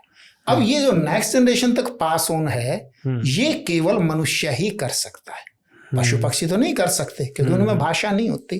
और वहां से आयुर्वेद का विकास हुआ। अच्छा, जितना विकास हुआ उसके साथ आयुर्वेद का ह्रास भी समय समय पर हुआ। केवल विकास नहीं हुआ, ह्रास भी। जैसे अशोक के समय में जब हम आयुर्वेद का इतिहास पढ़ते हैं, ये लिखा जाता है सर्जरी में बैन कर दिया। अच्छा, क्योंकि उसको हिंसा माना गया। तो इसलिए आयुर्वेद का विकास भी ट्रायल एंड एरर से हुआ। और मतलब उसमें हर एक साइंस के साथ ही होती है, कुछ उसके फंडामेंटल्स होते हैं, कुछ ट्रायल एंड एरर होते हैं। दोनों चीजों को मिलके चिकित्सा पद्धति बनती है। हाँ, ये बात होती है कि उसके साथ राज सत्ता का विषय महत्वपूर्ण होता है। अगर राज सत्ता सहयोग करती है तो वो चीज बढ़ती है, और सहयोग नहीं करती है तो नष्ट होती है। जैसे हमारे देश में लगभग 500 साल से ज्यादा इस्लामिक साम्राज्य रहे। तो इस्लामिक साम्राज्य ने यूनानी चिकित्सा पद्धति को आश्रय दिया और आयुर्वेद चिकित्सा पद्धति को उन्होंने मतलब जो है साधनहीन तो किया ही, उसको तंग भी किया। और उसके कारण जो है ये चिकित्सा पद्धति में डाउनफॉल है। उससे पहले सर्जरी का ही मैं बताया, और भी कई कारण है, जैसे पशु पक्षियों पे ट्राई करना या अन्य चीजें, वो समय समय पे अलग अलग मान्यता के कारण बैन कर देगी। उसके कारण आयुर्वेद का ह्रास भी हुआ। और जब वर्तमान में आयुर्वेद का जो उपलब्धि है उसमें मुख्य दो चीजें हैं। एक तो इसकी सुलभता आसानी से है, दूसरा दिन पे दिन जो जटिल रोग हैं, लाइफ लॉन्ग चलने वाले रोग हैं, उनमें आयुर्वेद की उपयोगिता बढ़ती जा रही है। इस पर चर्चा करेंगे। तो मेरा प्रश्न आपसे तान्या जी है कि जैसे अभी हमने जाना कि जो बेसिक प्रिंसिपल्स हैं आयुर्वेद के, उसमें वात पित्त कफ का बहुत रोल है। और चूंकि मेरी पत्नी भी होम्योपैथ डॉक्टर है तो उन्होंने ही मुझे बताया कि सोरा सिफिलिस साइकोसिस भी कुछ होता है, मायाज्म बोलते हैं या मियाज बोलते हैं, मुझे नहीं पता है। तो आप मुझे बताएं, क्या ये पैरेलल है कि वो कुछ अलग ही है? आपकी पत्नी ने बिल्कुल सही बताया है। अच्छा, इनफैक्ट मैं भी यही बोलने वाली थी और सोशल मीडिया पे भी इन्हीं चीज़ों के बारे में बताना चाह रही थी कि जैसे ही हम वात पित्त कफ की बात करते हैं आयुर्वेदा में, वैसे ही बहुत ही सिमिलर नोट पे हम बोलेंगे होम्योपैथी में भी 3 मियाज़म होते हैं। जब doctor Samuel Hahnemann chronic diseases के ऊपर स्टडी कर रहे थे तो उन्होंने देखा कि क्रॉनिक डिजीजेस में कई अन्य प्रकार के सिम्टम मिल रहे हैं हमें। कहीं पूरे डिस्ट्रक्शन हुई है, खराब हुआ है, अबनॉर्मैलिटीज हो गई हैं, स्ट्रक्चरल चेंजेस हो गए हैं। कई ऐसे स्टेज में पेशेंट आ रहे हैं जहाँ सिर्फ अक्यूमुलेशन हो रही है, जहाँ सिर्फ हमें ग्रोथ दिख रही है, ओवर ग्रोथ दिख रही है, ओवर अक्यूमुलेशन दिख रही है। कई लोग सिर्फ इन्फ्लेमेशन लेके आ रहे हैं। तो मैं क्रॉनिक डिजीजेस को समझूं कैसे? तो उन्होंने सोरा, साइकोटिक एंड सिफिलिटिक मियाज़म, इन तीनों को अलग अलग मैंने क्यों बोला, एक ऑर्डर में क्यों बोला? क्योंकि सोरा सबसे पहला स्टेज होता है, साइकोटिक दूसरा स्टेज होता है, अच्छा, सिफिलिटिक तीसरा स्टेज होता है। इनको स्टेजेस में भी आप बोल सकते हो जब डिजीज प्रोग्रेशन होती है क्रॉनिक डिजीज में। और आप ये भी बोल सकते हो सोरा का मतलब है इन्फ्लेमेशन, पित्त जैसे आप बोलते हो। उसका सिंपल मतलब ये भी हो सकता है इच। एंड यूजुअली मैं कहती हूँ जो पेशेंट क्लिनिक में आता है वो सोरा होता ही होता है, क्रॉनिक डिजीज लेके जो आता है उसमें इन्फ्लेमेशन होती ही होती है। टुडे सर ने क्या बोला? सर ने कहा था कि हेल्दी लोगों के ऊपर हमने बताया ना प्रूविंग करी गई है, या हेल्दी मानसिकता और शरीर के सारी औषधिज लेके हम बोलते हैं कि वो हेल्दी इंसान है। WHO भी यही बोलता है कि मेंटल हेल्थ फिजिकल हेल्थ एक है। वैसे ही सोरा, सिफिलिटिक और साइकोटिक मियाज़म में तीनों में हम मेंटल और फिजिकल हेल्थ दोनों लेते हैं। तो जितने भी अब पेशेंट मैंने देखा है क्लिनिक में आ रहे हैं वो कहीं ना कहीं सोरा मियाज़म लेके आ रहे हैं, क्योंकि उनमें इन्फ्लेमेशन है, इचिंग है। अगर वो हेल्दी होते तो आते नहीं ना हमारे क्लिनिक्स में। दूसरा होता है साइकोटिक।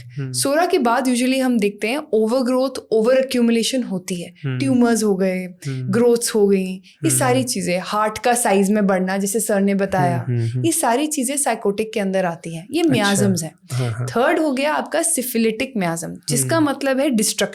पूरी तरीके से स्ट्रक्चरल चेंजेस आने लग जाते हैं, सारी टिश्यूज, फेशियाज में डीपेस्ट लेवल पे जब डिस्ट्रक्शन होती है तो हम सिफिलिटिक मियाज़म बोलते हैं। उसी प्रकार से दवाइयाँ भी तीनों मियाज़म में डिवाइड होती गई। सोरा में एंटीसोरिक किंग सल्फर बन गया, साइकोटिक में थूजा बन गया, एंड सिफिलिटिक में और अदर मेडोराइनम, सिफिलाइनम, कितनी अनेक दवाइयां बन गई। एंड हमने इन तीनों चीज़ों से ये सीखा, इन तीनों मियाज़म से, अब आज होम्योपैथ बिलीव करें ना करें या वो प्रैक्टिस करें ना करें, हमने ये देखा कि जो पेशेंट क्रॉनिक डिजीज का आएगा उनमें 3 स्टेजेस होंगी ही होंगी। या तो वो एक लेके आएगा और 2 आपके सामने बनाएगा, या तो वो तीसरे पे आएगा और आपको उसे ठीक करना होगा। इससे क्या हुआ कि क्रॉनिक डिजीज को स्टडी करना आसान हो गया। अब अगर मैं सोरा की बात करूं या सिफिलिटिक या साइकोटिक मियाज़म की बात करूं, आप एक नॉर्मल इंसान से पूछिए कि उसकी प्रॉब्लम्स क्या है, उस बेसिस पर डॉक्टर्स इन तीनों मियाज़म में से रेमेडी चूज कर लेते हैं और रेमेडी दे देते हैं। एंड यहाँ बहुत सिमिलर है आयुर्वेद से होम्योपैथी, बिकॉज ये 3 मियाज़म हमारे कहते हैं ना मूल मंत्र हैं। इसके बेसिस पर ही हम क्रॉनिक डिजीज में ट्रीट कर सकते हैं। अब जैसे सोराइसिस होता है, एक्जिमा होता है, उस टाइम पे मैं देखूंगी अगर सोराइसिस में बिल्कुल खून निकल रहा है, बिल्कुल स्किन दिख रही है, पस हो गई है, बिल्कुल खत्म हो गया है, मैं वो मानूंगी सिफिलिटिक। जब सिर्फ शुरू होता है तब होता है सोरा। तो ये एक पैटर्न है जो हमें ऑब्जर्वेशन के तौर पे दिया जाता है, उसके बेसिस पे हम देखते हैं कि क्या किसको सूट करेगा। और इसमें भी क्या कुछ ऐसी लॉजिकल रीजनिंग है कि 3 ही क्यों ऑब्जर्वेशन हुई है, या फिर मतलब जो ऑब्जर्व हुआ कि ये 3 तरह की चीज है, चौथा कुछ ऐसा नहीं मिला? इसके पीछे कुछ एक नया था होम्योपैथी में आया था, ट्यूबरकुलर मियाज़म। अच्छा, ट्यूबरकुलर मियाज़म जब निकला वो नया था कंपेयर टू ये 3, बट मैंने जो नोट किया इन तीनों से ही आज तक में सारे केसेस निकलते हैं। क्या होता है ना, homeopathy is still an evolving science. अब मैं ट्यूबरकुलर मियाज़म बोलूँ, सोरा बोलूँ, साइकोटिक बोलूँ, सिफिलिटिक बोलूँ, मुझे लगता है कहीं ना कहीं आज भी नए नए इन्वेंशंस हो रहे हैं। कोई आज नया मियाज़म भी लेके आ सकता है, और 2 मियाज़म मिल भी सकते हैं, जैसे वात पित्त मिल सकता है, वात कफ मिल सकता है, सोरा सिफिलिटिक भी तो मिल सकता है। मैं उसको सोरा सिफिलिटिक भी तो बोल सकती हूँ। जैसे कलर्स में होता है, RGB है लेकिन वो अलग अलग कलर्स और 3 भेदभाव इसलिए भी होंगे क्योंकि कहीं ना कहीं 3 स्टेजेस है ना, डिस्ट्रक्शन के बाद तो डेथ है। इसमें मैं ये कहना चाह रहा हूँ कि अभी बेसिक प्रिंसिपल तो हमें दोनों होम्योपैथी और आयुर्वेद की समझ में आ गए हैं। अब हमें दवा और उपचार की जो पद्धतियाँ हैं, क्योंकि बहुत यूनिक हैं, अलग हैं, और दवाओं पे भी कुछ कुछ आरोप उठते रहते हैं और बहुत सी कंट्रोवर्सीज भी होती रहती है, और दोनों तरफ से मैं उस पर भी चर्चा करना चाहूँगा। तो मैं दोनों लोगों से एक प्रश्न है मेरा जो पूछते हैं, पहले मैं आपसे ही पूछना चाहूँगा। जैसे बहुत से लोग बोलते हैं आयुर्वेद है, उसकी बहुत सी ऐसी दवाएं हैं जो भस्म है या ऐसी है, या उसमें हैवी मेटल्स हैं, लेड है, आर्सेनिक है, तो वो जितना फ़ायदा करेंगी लॉन्ग टर्म में उतना नुकसान कर देंगी। इस तरह की बातें आयुर्वेद को लेकर की जाती हैं। तो मैं ये जानना चाहूँगा कि दवाएं बनती कैसे और सच में ये साइड इफ़ेक्ट्स हैं क्या? ठीक, एक हमारे कवि हो गया मैथिली शरणगुप्त, उन्होंने काव्य लिखा भारत, हाँ, जिसमें भारत का गौरव गान किया। उसमें एक लाइन लिखते हैं हार जाते अन्य देशीय वैद्य गण जिस रोग से, हम भस्म करते हैं उसे बस भस्म के ही योग से। अच्छा, अब अगली बात आती कि आयुर्वेद की यहाँ यूनिकनेस क्या है। तो देखिए, यहाँ पे एक आयुर्वेद में एक ऐसी चीज है जो किसी मेडिकल साइंस में ना कल थी, ना आज है, ना 100 साल बाद। जब हम चरक संहिता में पढ़ते हैं तो आयुर्वेद की चिकित्सा में वो कहते हैं 2 तरह की औषधि, एक जो स्वस्थ को स्वस्थ रखें और दूसरी जो रोग को शांत करे। अच्छा, स्वस्थ को स्वस्थ रखें, दूसरी जो रोग को शांत करे। जो स्वस्थ को स्वस्थ रखने की कला है वो आयुर्वेद में अप्रतिम है, कहीं नहीं। अभी हम आगे उस पर आएंगे। अब आ जाता हमारा कि भस्में हानि करती हैं, लाभ करती, क्या करती। इसका मैं सबसे पहले मॉडर्न साइंस से उदाहरण देता हूं। मॉडर्न साइंस में हम कहते हैं नैनो पार्टिकल्स। हमने क्या किया, मेटल के वही नैनो पार्टिकल कुछ हर्ब के साथ बनाए, कुछ हर्ब के साथ रिएक्ट करके बनाए। अब उसके कारण वो नैनो पार्टिकल ने क्या किया कि उन्होंने बॉडी में अपना पाथ बदल लिया, और बॉडी में जाके उन्होंने उस तरह रिएक्ट नहीं किया जैसे करना वो सामान्यतः करते। अच्छा, अब अगली बात ये, क्या इसको केमिकल लेवल पे डिफाइन किया जा सकता है? नहीं। कैसे, मैं बताता हूँ। शंख है और प्रवाल है एक दूसरी चीज, तीसरी चीज है मोती। ये तीनों में अगर आप केमिकली कहोगे कैल्शियम कार्बोनेट है, चौथी चीज कोड़ी, ठीक है, ये सब के सब मोलस्क जाति के हैं, सब के सब कैल्शियम कार्बोनेट है। पर आयुर्वेद की दृष्टि से भी और अनुभव से भी इन सब की भस्में एक दूसरे से अलग कार्य करती है। अच्छा। और किस तरह भस्म बनाई गई वो भी अलग कार्य करती है। प्राय ये माना जाता है कि अगर हम कैल्शियम की कोई भी चीज देंगे वो बोन्स पे काम करेगी, ऐसा नहीं है। जैसे मोती है, मोती से बनी हुई कोई भी आयुर्वेदिक भस्म, जैसे मोती भस्म वगैरह, वो शरीर में ठंडापन देती है, हीट को, एक्सेसिव हीट को बाहर निकालती है, वेस्ट खत्म करती है। अच्छा। इस तरह प्रवाल के। परंतु जो शंख है, शंख की जो भस्म बनती है वो जो है डाइजेशन को इम्प्रूव करती है। अच्छा। और कोड़ी की जो भस्म है वो बोन के लिए लाभदायक है। अन्य लाभ भी है पर बोन के लिए, हड्डी के हीलिंग के लिए, जब हड्डी टूट जाती है उसमें दी जाती है। अच्छा। तो अब अगली बात आती है कि क्या ये भस्म हानि करती है? हाँ, अगर विचार पूर्वक ना दी जाए तो निश्चित रूप से हानि करेगी। जैसे लेड की भस्म है, नाग भस्म, नाग भस्म, नाग बोलते हैं लेड को आयुर्वेद में। अच्छा अच्छा। अब लेड सीधी सी बात है, हैवी मेटल है, पॉइजन। परंतु अगर आपने उसको जल्दबाजी में बना के और कर दिया तो वो गुण की बजाय दोष देगी। अच्छा, जैसे मैं उसका रियल एग्जांपल बताता हूँ, नाम नहीं बताऊंगा यहाँ पे, परंतु एग्जांपल रियल है जी। एक बच्चे को जुवेनाइल डायबिटीज थी, जो बच्चों को डायबिटीज होती है, और उस डायबिटीज में क्या हुआ कि उसमें इंसुलिन ही दी जाती है। वो एक जगह पहुंचे आयुर्वेद वालों पे। अब आयुर्वेद में नाग भस्म मधुमेह के लिए रिकमेंडेड है। अच्छा।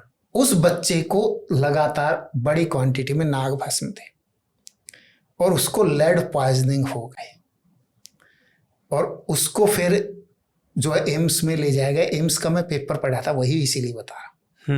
और लेड पॉइजनिंग के लिए लेड चिलेटिंग एजेंट उसको देने पड़े।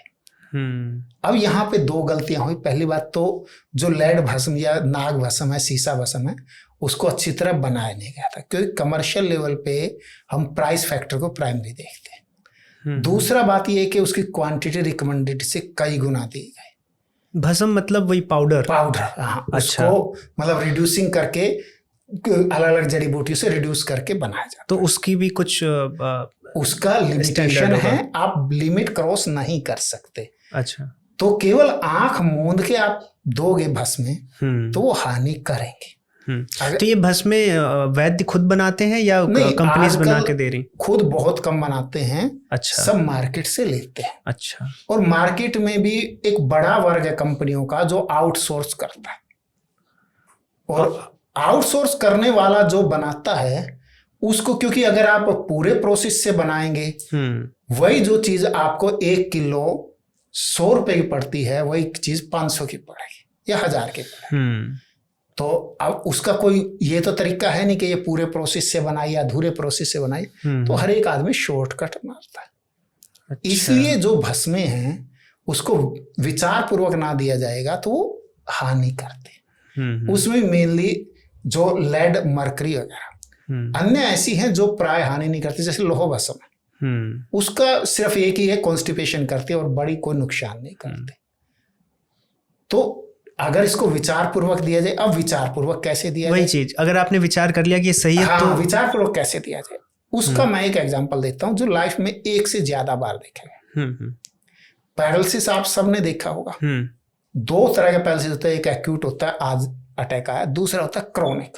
अच्छा। क्रोनिक है जिसको पैरालिसिस हो गया, रिकवर नहीं। अब इसके लिए आयुर्वेद में 2 दवाइयां दी जाती हैं। एक्यूट में हम देते हैं एकांगवीर रस और क्रोनिक में योगेंद्र रस। अच्छा। ये दोनों दवाइयां भस्म से ही बनी है। इसमें मतलब आप योगेंद्र रस अगर लोगे तो योगेंद्र रस में 90% से ऊपर भस्म है, केवल 10% ही अन्य चीजें हैं। एकांगवीर में 60% से ऊपर भस्म है बाय वेट।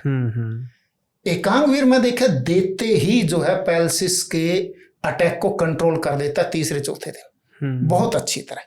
और क्रोनिक में जिसको हाथ या पैर में या जीभ में डैमेज है, उसमें योगेंद्र रस बहुत एक्सीलेंट, एक्स्ट्राऑर्डिनरी, मतलब एक्स्ट्राऑर्डिनरी से भी कुछ अलग कहें, जो सुपर इंस्टीट्यूशन में न्यूरो सर्जन द्वारा या न्यूरोलॉजिस्ट द्वारा ट्रीट नहीं हुए, वहां पे योगेंद्र रस ने रिजल्ट देखा है और बार बार देखा है, एक से ज्यादा बार देखा है, एक बार कहीं तो, और मेरा नहीं, जिन वैद्यों ने लिखा उन्होंने देखा। तो ये कहना कि भस्म खराब है, नहीं जी, उसको देने का विचार, विधि और विचार खराब है और आपने प्रॉपर बनाई नहीं, इसलिए वो समस्या कर रही है। जैसे मैं आपको कोई भस्म दूं तो आप बता पाएंगे कि वो सही है कि नहीं? नहीं बता पाएंगे। नहीं, क्योंकि अभी तक उस पे बहुत ज्यादा कार्य नहीं हुआ है, विद इन लिमिट हुआ है, बहुत ज्यादा कार्य नहीं हुआ है।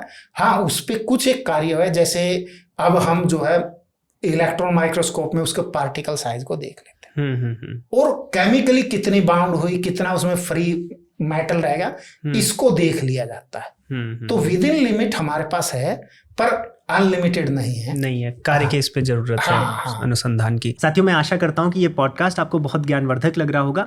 यदि आपके कोई सुझाव हैं, चाहे विषय को लेकर या किसी गेस्ट को लेकर, तो आप हमें जरूर कमेंट सेक्शन में बताइए। हम उस तरह के विषयों पर और उन तरह के गेस्ट को आमंत्रित करेंगे इस पॉडकास्ट पर। और इसके साथ साथ जो गेमिंग सेक्शन है वो केवल और केवल striking thought show YouTube channel पर जाता है, तो आप उसे सब्सक्राइब कर लें। संडे की सुबह आपको वो भी देखने को मिलेगा। और साथियों, जैसा कि मैंने बताया कि ये जो पॉडकास्ट है ये शिक्षणम द्वारा ही संभव हो पाया है। शिक्षणम पर हम अपने भारतीय दर्शनों को, उपनिषदों को और संस्कृत भाषा को बहुत अच्छे से सिखाते हैं और 1 साल के भीतर हमारे साथ 70,000 से भी ज्यादा स्टूडेंट्स जुड़ चुके हैं। और इस साल तो अमेरिका में वैदिक ज्ञान के लिए भारत का सबसे अच्छा प्लेटफॉर्म शिक्षणम को चुना गया है। तो यदि आप सनातन धर्म में रुचि रखते हैं तो आपके सीखने के लिए ये सबसे बेस्ट लर्निंग प्लेटफॉर्म है। आप एक बार जरूर जुड़िए, हमारा आपको पूरा सपोर्ट रहेगा। हर एक कोर्स में हम आपको फ्री डेमो वीडियोस देते हैं, क्विजेस देते हैं, नोट्स देते हैं। साथ में हमने अनलिमिटेड लाइव सेशंस की भी व्यवस्था की है, जो कुछ कोर्सेज में आ गई है, लेकिन अब सभी कोर्सेज में हम धीरे धीरे देने लगेंगे। और इसके साथ साथ आप Hyper15 कूपन कोड को यूज कर सकते हैं। इससे आपको हर एक कोर्स पर 15% का एक्स्ट्रा डिस्काउंट भी मिल जाएगा। ये कूपन कोड केवल हमारे HyperQuest की जो ऑडियंस है, जो हमें इतना प्यार देती है, उनके लिए ही है। तो शिक्षणम की वेबसाइट और ऐप की लिंक आपको नीचे डिस्क्रिप्शन बॉक्स और कमेंट सेक्शन में मिल जाएगी। आप एक बार जरूर जुड़ें। आइए अब पॉडकास्ट को आगे बढ़ाते हैं। आपसे भी प्रश्न, जैसे आयुर्वेद की दवाओं पे कुछ जो आरोप लगते हैं, हमने संजय जी से जाना कि उसमें क्या हमें सावधानी बरतनी चाहिए। आपसे भी एक प्रश्न बनेगा। जैसे आपने, जब हम बात कर रहे थे हिस्ट्री की और वहाँ से हमें एक प्रिंसिपल पता चला कि लाइक क्योर्स लाइक, तो वहाँ पे आपने फिर बताया था एक मेडिसिन थी जो वेनम से बनी है। तो फिर डाइल्यूशन की बात हुई और ये जो डाइल्यूशन पे आज चर्चा चलती है कि इतना डाइल्यूट कर देते हैं, जो 200C की बात होती है उस पर आरोप लगता है कि उसमें तो होंगे ही नहीं, एटम्स या मॉलिक्यूल्स भी नहीं होंगे उस दवा के, तो वो कैसे काम करती है? मतलब ये प्रश्न रिसर्च मतलब जो साइंटिफिक टेम्परामेंट पे पूछे जाते हैं, तो वो मैं भी पूछूंगा क्योंकि मुझे भी आपसे जानना है, क्योंकि ज़्यादातर यहाँ पर मैं देखता हूँ कि कुछ बातें ऐसी होती हैं जो समझ में नहीं आती हैं। तो आपसे मैं जानना चाहूँगा कि इस पर आपकी क्या राय है या कुछ रिसर्च है? होम्योपैथी पे बहुत क्रिटिसिज्म है कि ये काम भी करती है या ये सिर्फ और सिर्फ प्लेसिबो है। क्या ये सिर्फ और सिर्फ अल्कोहल है या एक्चुअल में काम करती है? इतना डाइल्यूशन में कितना ही काम कर जाएगी, राइट? यहाँ पर मैंने ये ऑब्जर्व किया और क्लिनिकल प्रूविंग हो भी चुकी है कि होम्योपैथी मेडिसिन को पानी में डाला गया, ऐसे पानी, ठीक है, और उन पानी को नैनो टेक्नोलॉजी द्वारा देखा गया। उस पानी का आकार बदल गया। दैट मीन्स अगर मैं एक मेडिसिन डाल रही हूँ, उसका आकार बदला, दूसरी का अलग आकार था। हर मेडिसिन का एक अलग आकार था। ये स्टडीज जब बाहर आई तो देखा कि nano technology and nano particles द्वारा we can deduce that homeopathy काम करती है।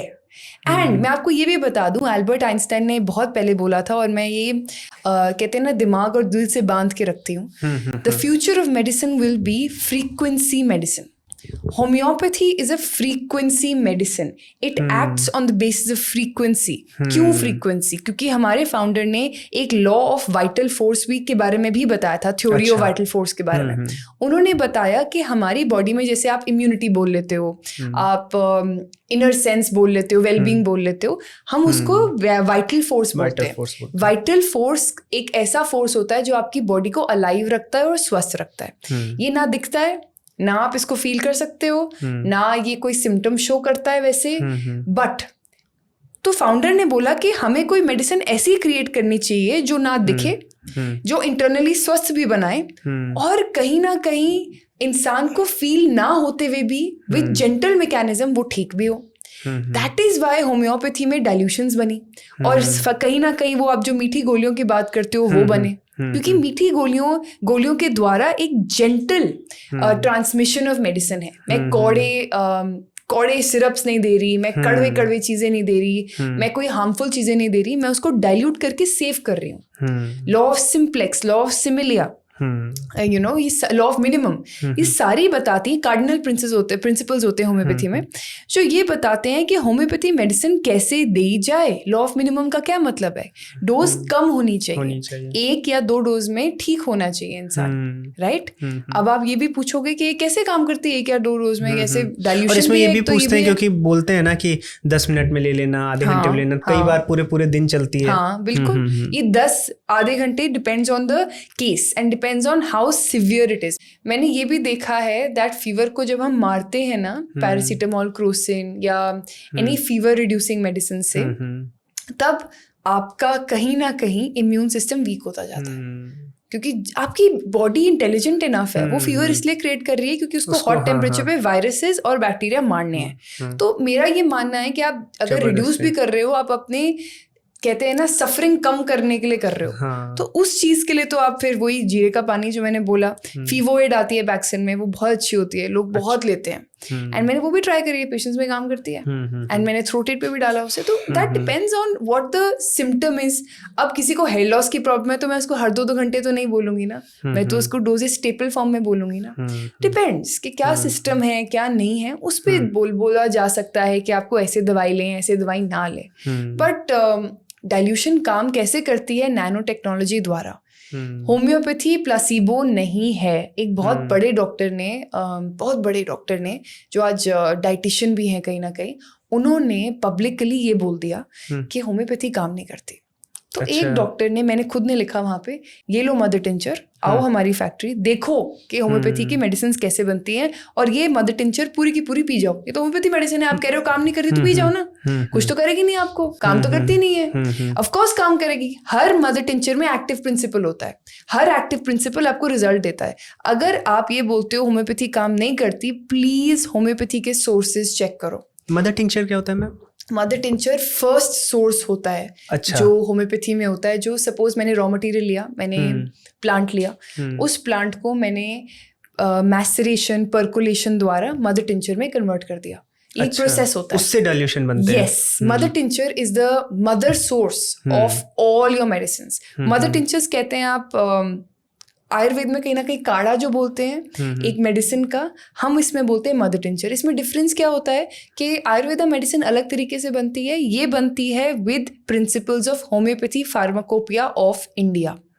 उसमें ये भी बताया जाता है कि आपके कितने हैवी मेटल्स हैं उस प्लांट में, आपको यूज करना चाहिए नहीं यूज करना चाहिए, प्योरिटी कितनी है, आपकी TLC कितनी है, आपका अगर आप रोजमेरी यूज कर रहे हो उसमें रोजमैरिक एसिड कितना है, जबरंडी यूज कर रहे हो, जबरंडी जो एक्टिव प्रिंसिपल है कितना है, अगर स्ट्रोपैंथस यूज कर रहे हो तो उसमें कितना एक्टिव प्रिंसिपल है। ये सारी हर्ब्स है ना कहीं ना कहीं। और ये मदर टिंचर भी प्रिस्क्राइब की जाती है कभी? जी, बहुत अच्छी तरीके से। और ये जो आरोप उठते हैं मदर टिंचर पे भी उठते हैं कि क्या कि प्लेसिबो का? मदर टिंचर पे नहीं उठते और उठ भी नहीं सकते। कई लोग बोलते हैं कि आरोप ऐसे उठते हैं कि होम्योपैथी तो डाइल्यूशन होती है और मीठी गोलियां होती है, मदर टिंचर थोड़ी होती है। नहीं, मदर टिंचर पार्ट होता है होम्योपैथी का, एक ऐसा पार्ट होता है जिससे पूरी होम्योपैथी साइंस निर्भर है।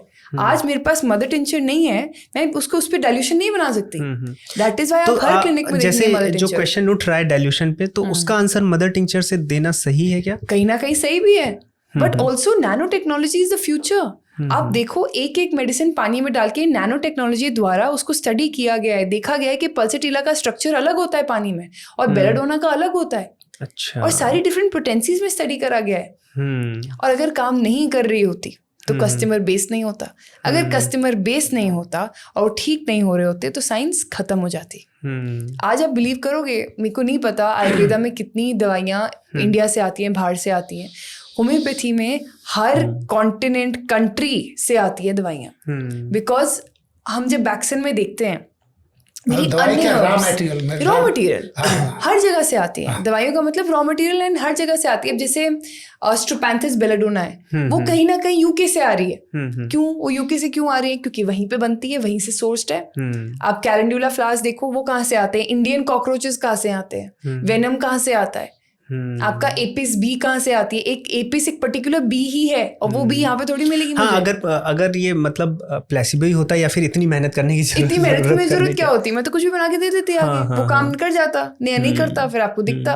बट जो चीज काम करती है उसके रॉ मटेरियल को बैक ट्रैक करो कि वो कहाँ से सोर्स्ड है। हमें तो पता है, हम रोज की अपने क्यूसी में देखते हैं कि कितने रॉ मटेरियल्स फेल हो जाते हैं, क्योंकि उसमें वो एक्टिव प्रिंसिपल होता ही नहीं है। और जब वो फेल होते हैं तो हमारी रिस्पॉन्सिबिलिटी बनती है as brand owners, as responsible homeopathy industry people, that हम वो मेडिसिन ना बनाएं और उसको आगे ना दें और उस रॉ मटेरियल को डिस्कार्ड करें। आपके वर्ल्ड में आज मैं ये भी बता दूं, बहुत कम ऐसे मैन्युफैक्चरर्स रह गए हैं जो आपको सप्लाई दे सकते हैं और अच्छी सप्लाई दे सकते हैं for raw materials. That means हमारे वर्ल्ड का फ्लोरा फोना खत्म हो रहा है। एंड जितना फ्लोरा फोना खत्म होएगा उतना होम्योपैथी में इम्पैक्ट भी होगा। ऑब्वियस सी बात है, इसलिए शायद हम डाइल्यूशंस बना लेते हैं ताकि कहीं ना कहीं चल जाए, क्योंकि डाइल्यूशन में हम डाइल्यूट कर लेते हैं ना, ये 1 पार्ट लेके। बट ये फैक्ट है। That is why green house technology is something that we are working on at Bakson, कि हम अपने आप ही ये हर्ब्स ग्रो करें एंड हाइड्रोपोनिक हर्ब्स ग्रो करें, जो हम अपने आप यहाँ पे पानी द्वारा, सनलाइट द्वारा बनाएं, अच्छा न्यूट्रिशन हो और फिर हम आगे यूज कर पाए। बिकॉज अगर कहते हैं ना पुराने जमाने में अपनी खेती अपना खाना, अपनी गायें अपना दूध, वो सिस्टम आई थिंक आज आना जरूरी है होम्योपैथी में, बिकॉज आपके हर्ब्स पैरामीटर्स पास नहीं कर रहे हैं। आपको पता है, जब मैंने अपने क्वालिटी पर्सन से इस हफ्ते बात करी थी बैक्सन में, उन्होंने मुझे एक चीज़ बोली। मैंने कहा आप HPI द्वारा सारी चीज़ें देखते हो, homeopathy pharmacopoeia of India? She said बिल्कुल भी नहीं, मैं HPI भी देखती हूँ, मैं HPUS भी देखती हूँ। जो होम्योपैथी फार्माकोपिया ऑफ US है वो क्या कहती है, जो होम्योपैथी फार्माकोपिया ऑफ यूरोप है वो क्या कहती है।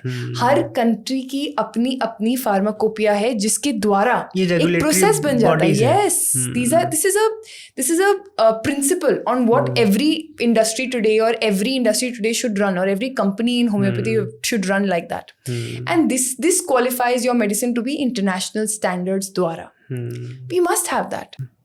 और जैसे दवाओं के साथ साथ बहुत सी चीज़ें दी जाती हैं जनरल वेलबींग। आपने बताया कि 2 तरह की चीज़ें होती हैं, एक तो जो आपको स्वस्थ रखे और एक जो आपके रोगों को कंट्रोल। हाँ, तो स्वस्थ रखने में जैसे हम देखते हैं आयुर्वेद सबसे ही आगे दिखता है। तो उसमें भी च्यवनप्राश आदि चीज़ें रहती हैं, तो उसमें कैसे डिसाइड करते हैं कि स्वस्थ रहने के लिए? देखिए, अब आज के दिन एक सबसे बड़ी चीज़ है स्ट्रेस, तनाव।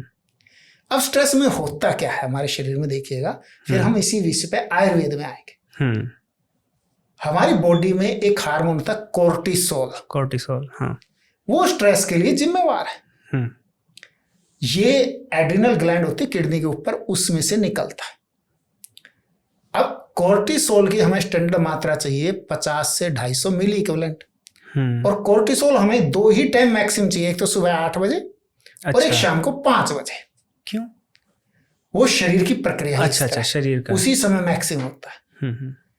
परंतु क्या है, ईश्वर ने हमारे शरीर को ऐसे बनाया, जब भी हम तनाव में होते हैं कोर्टिसोल निकलता है।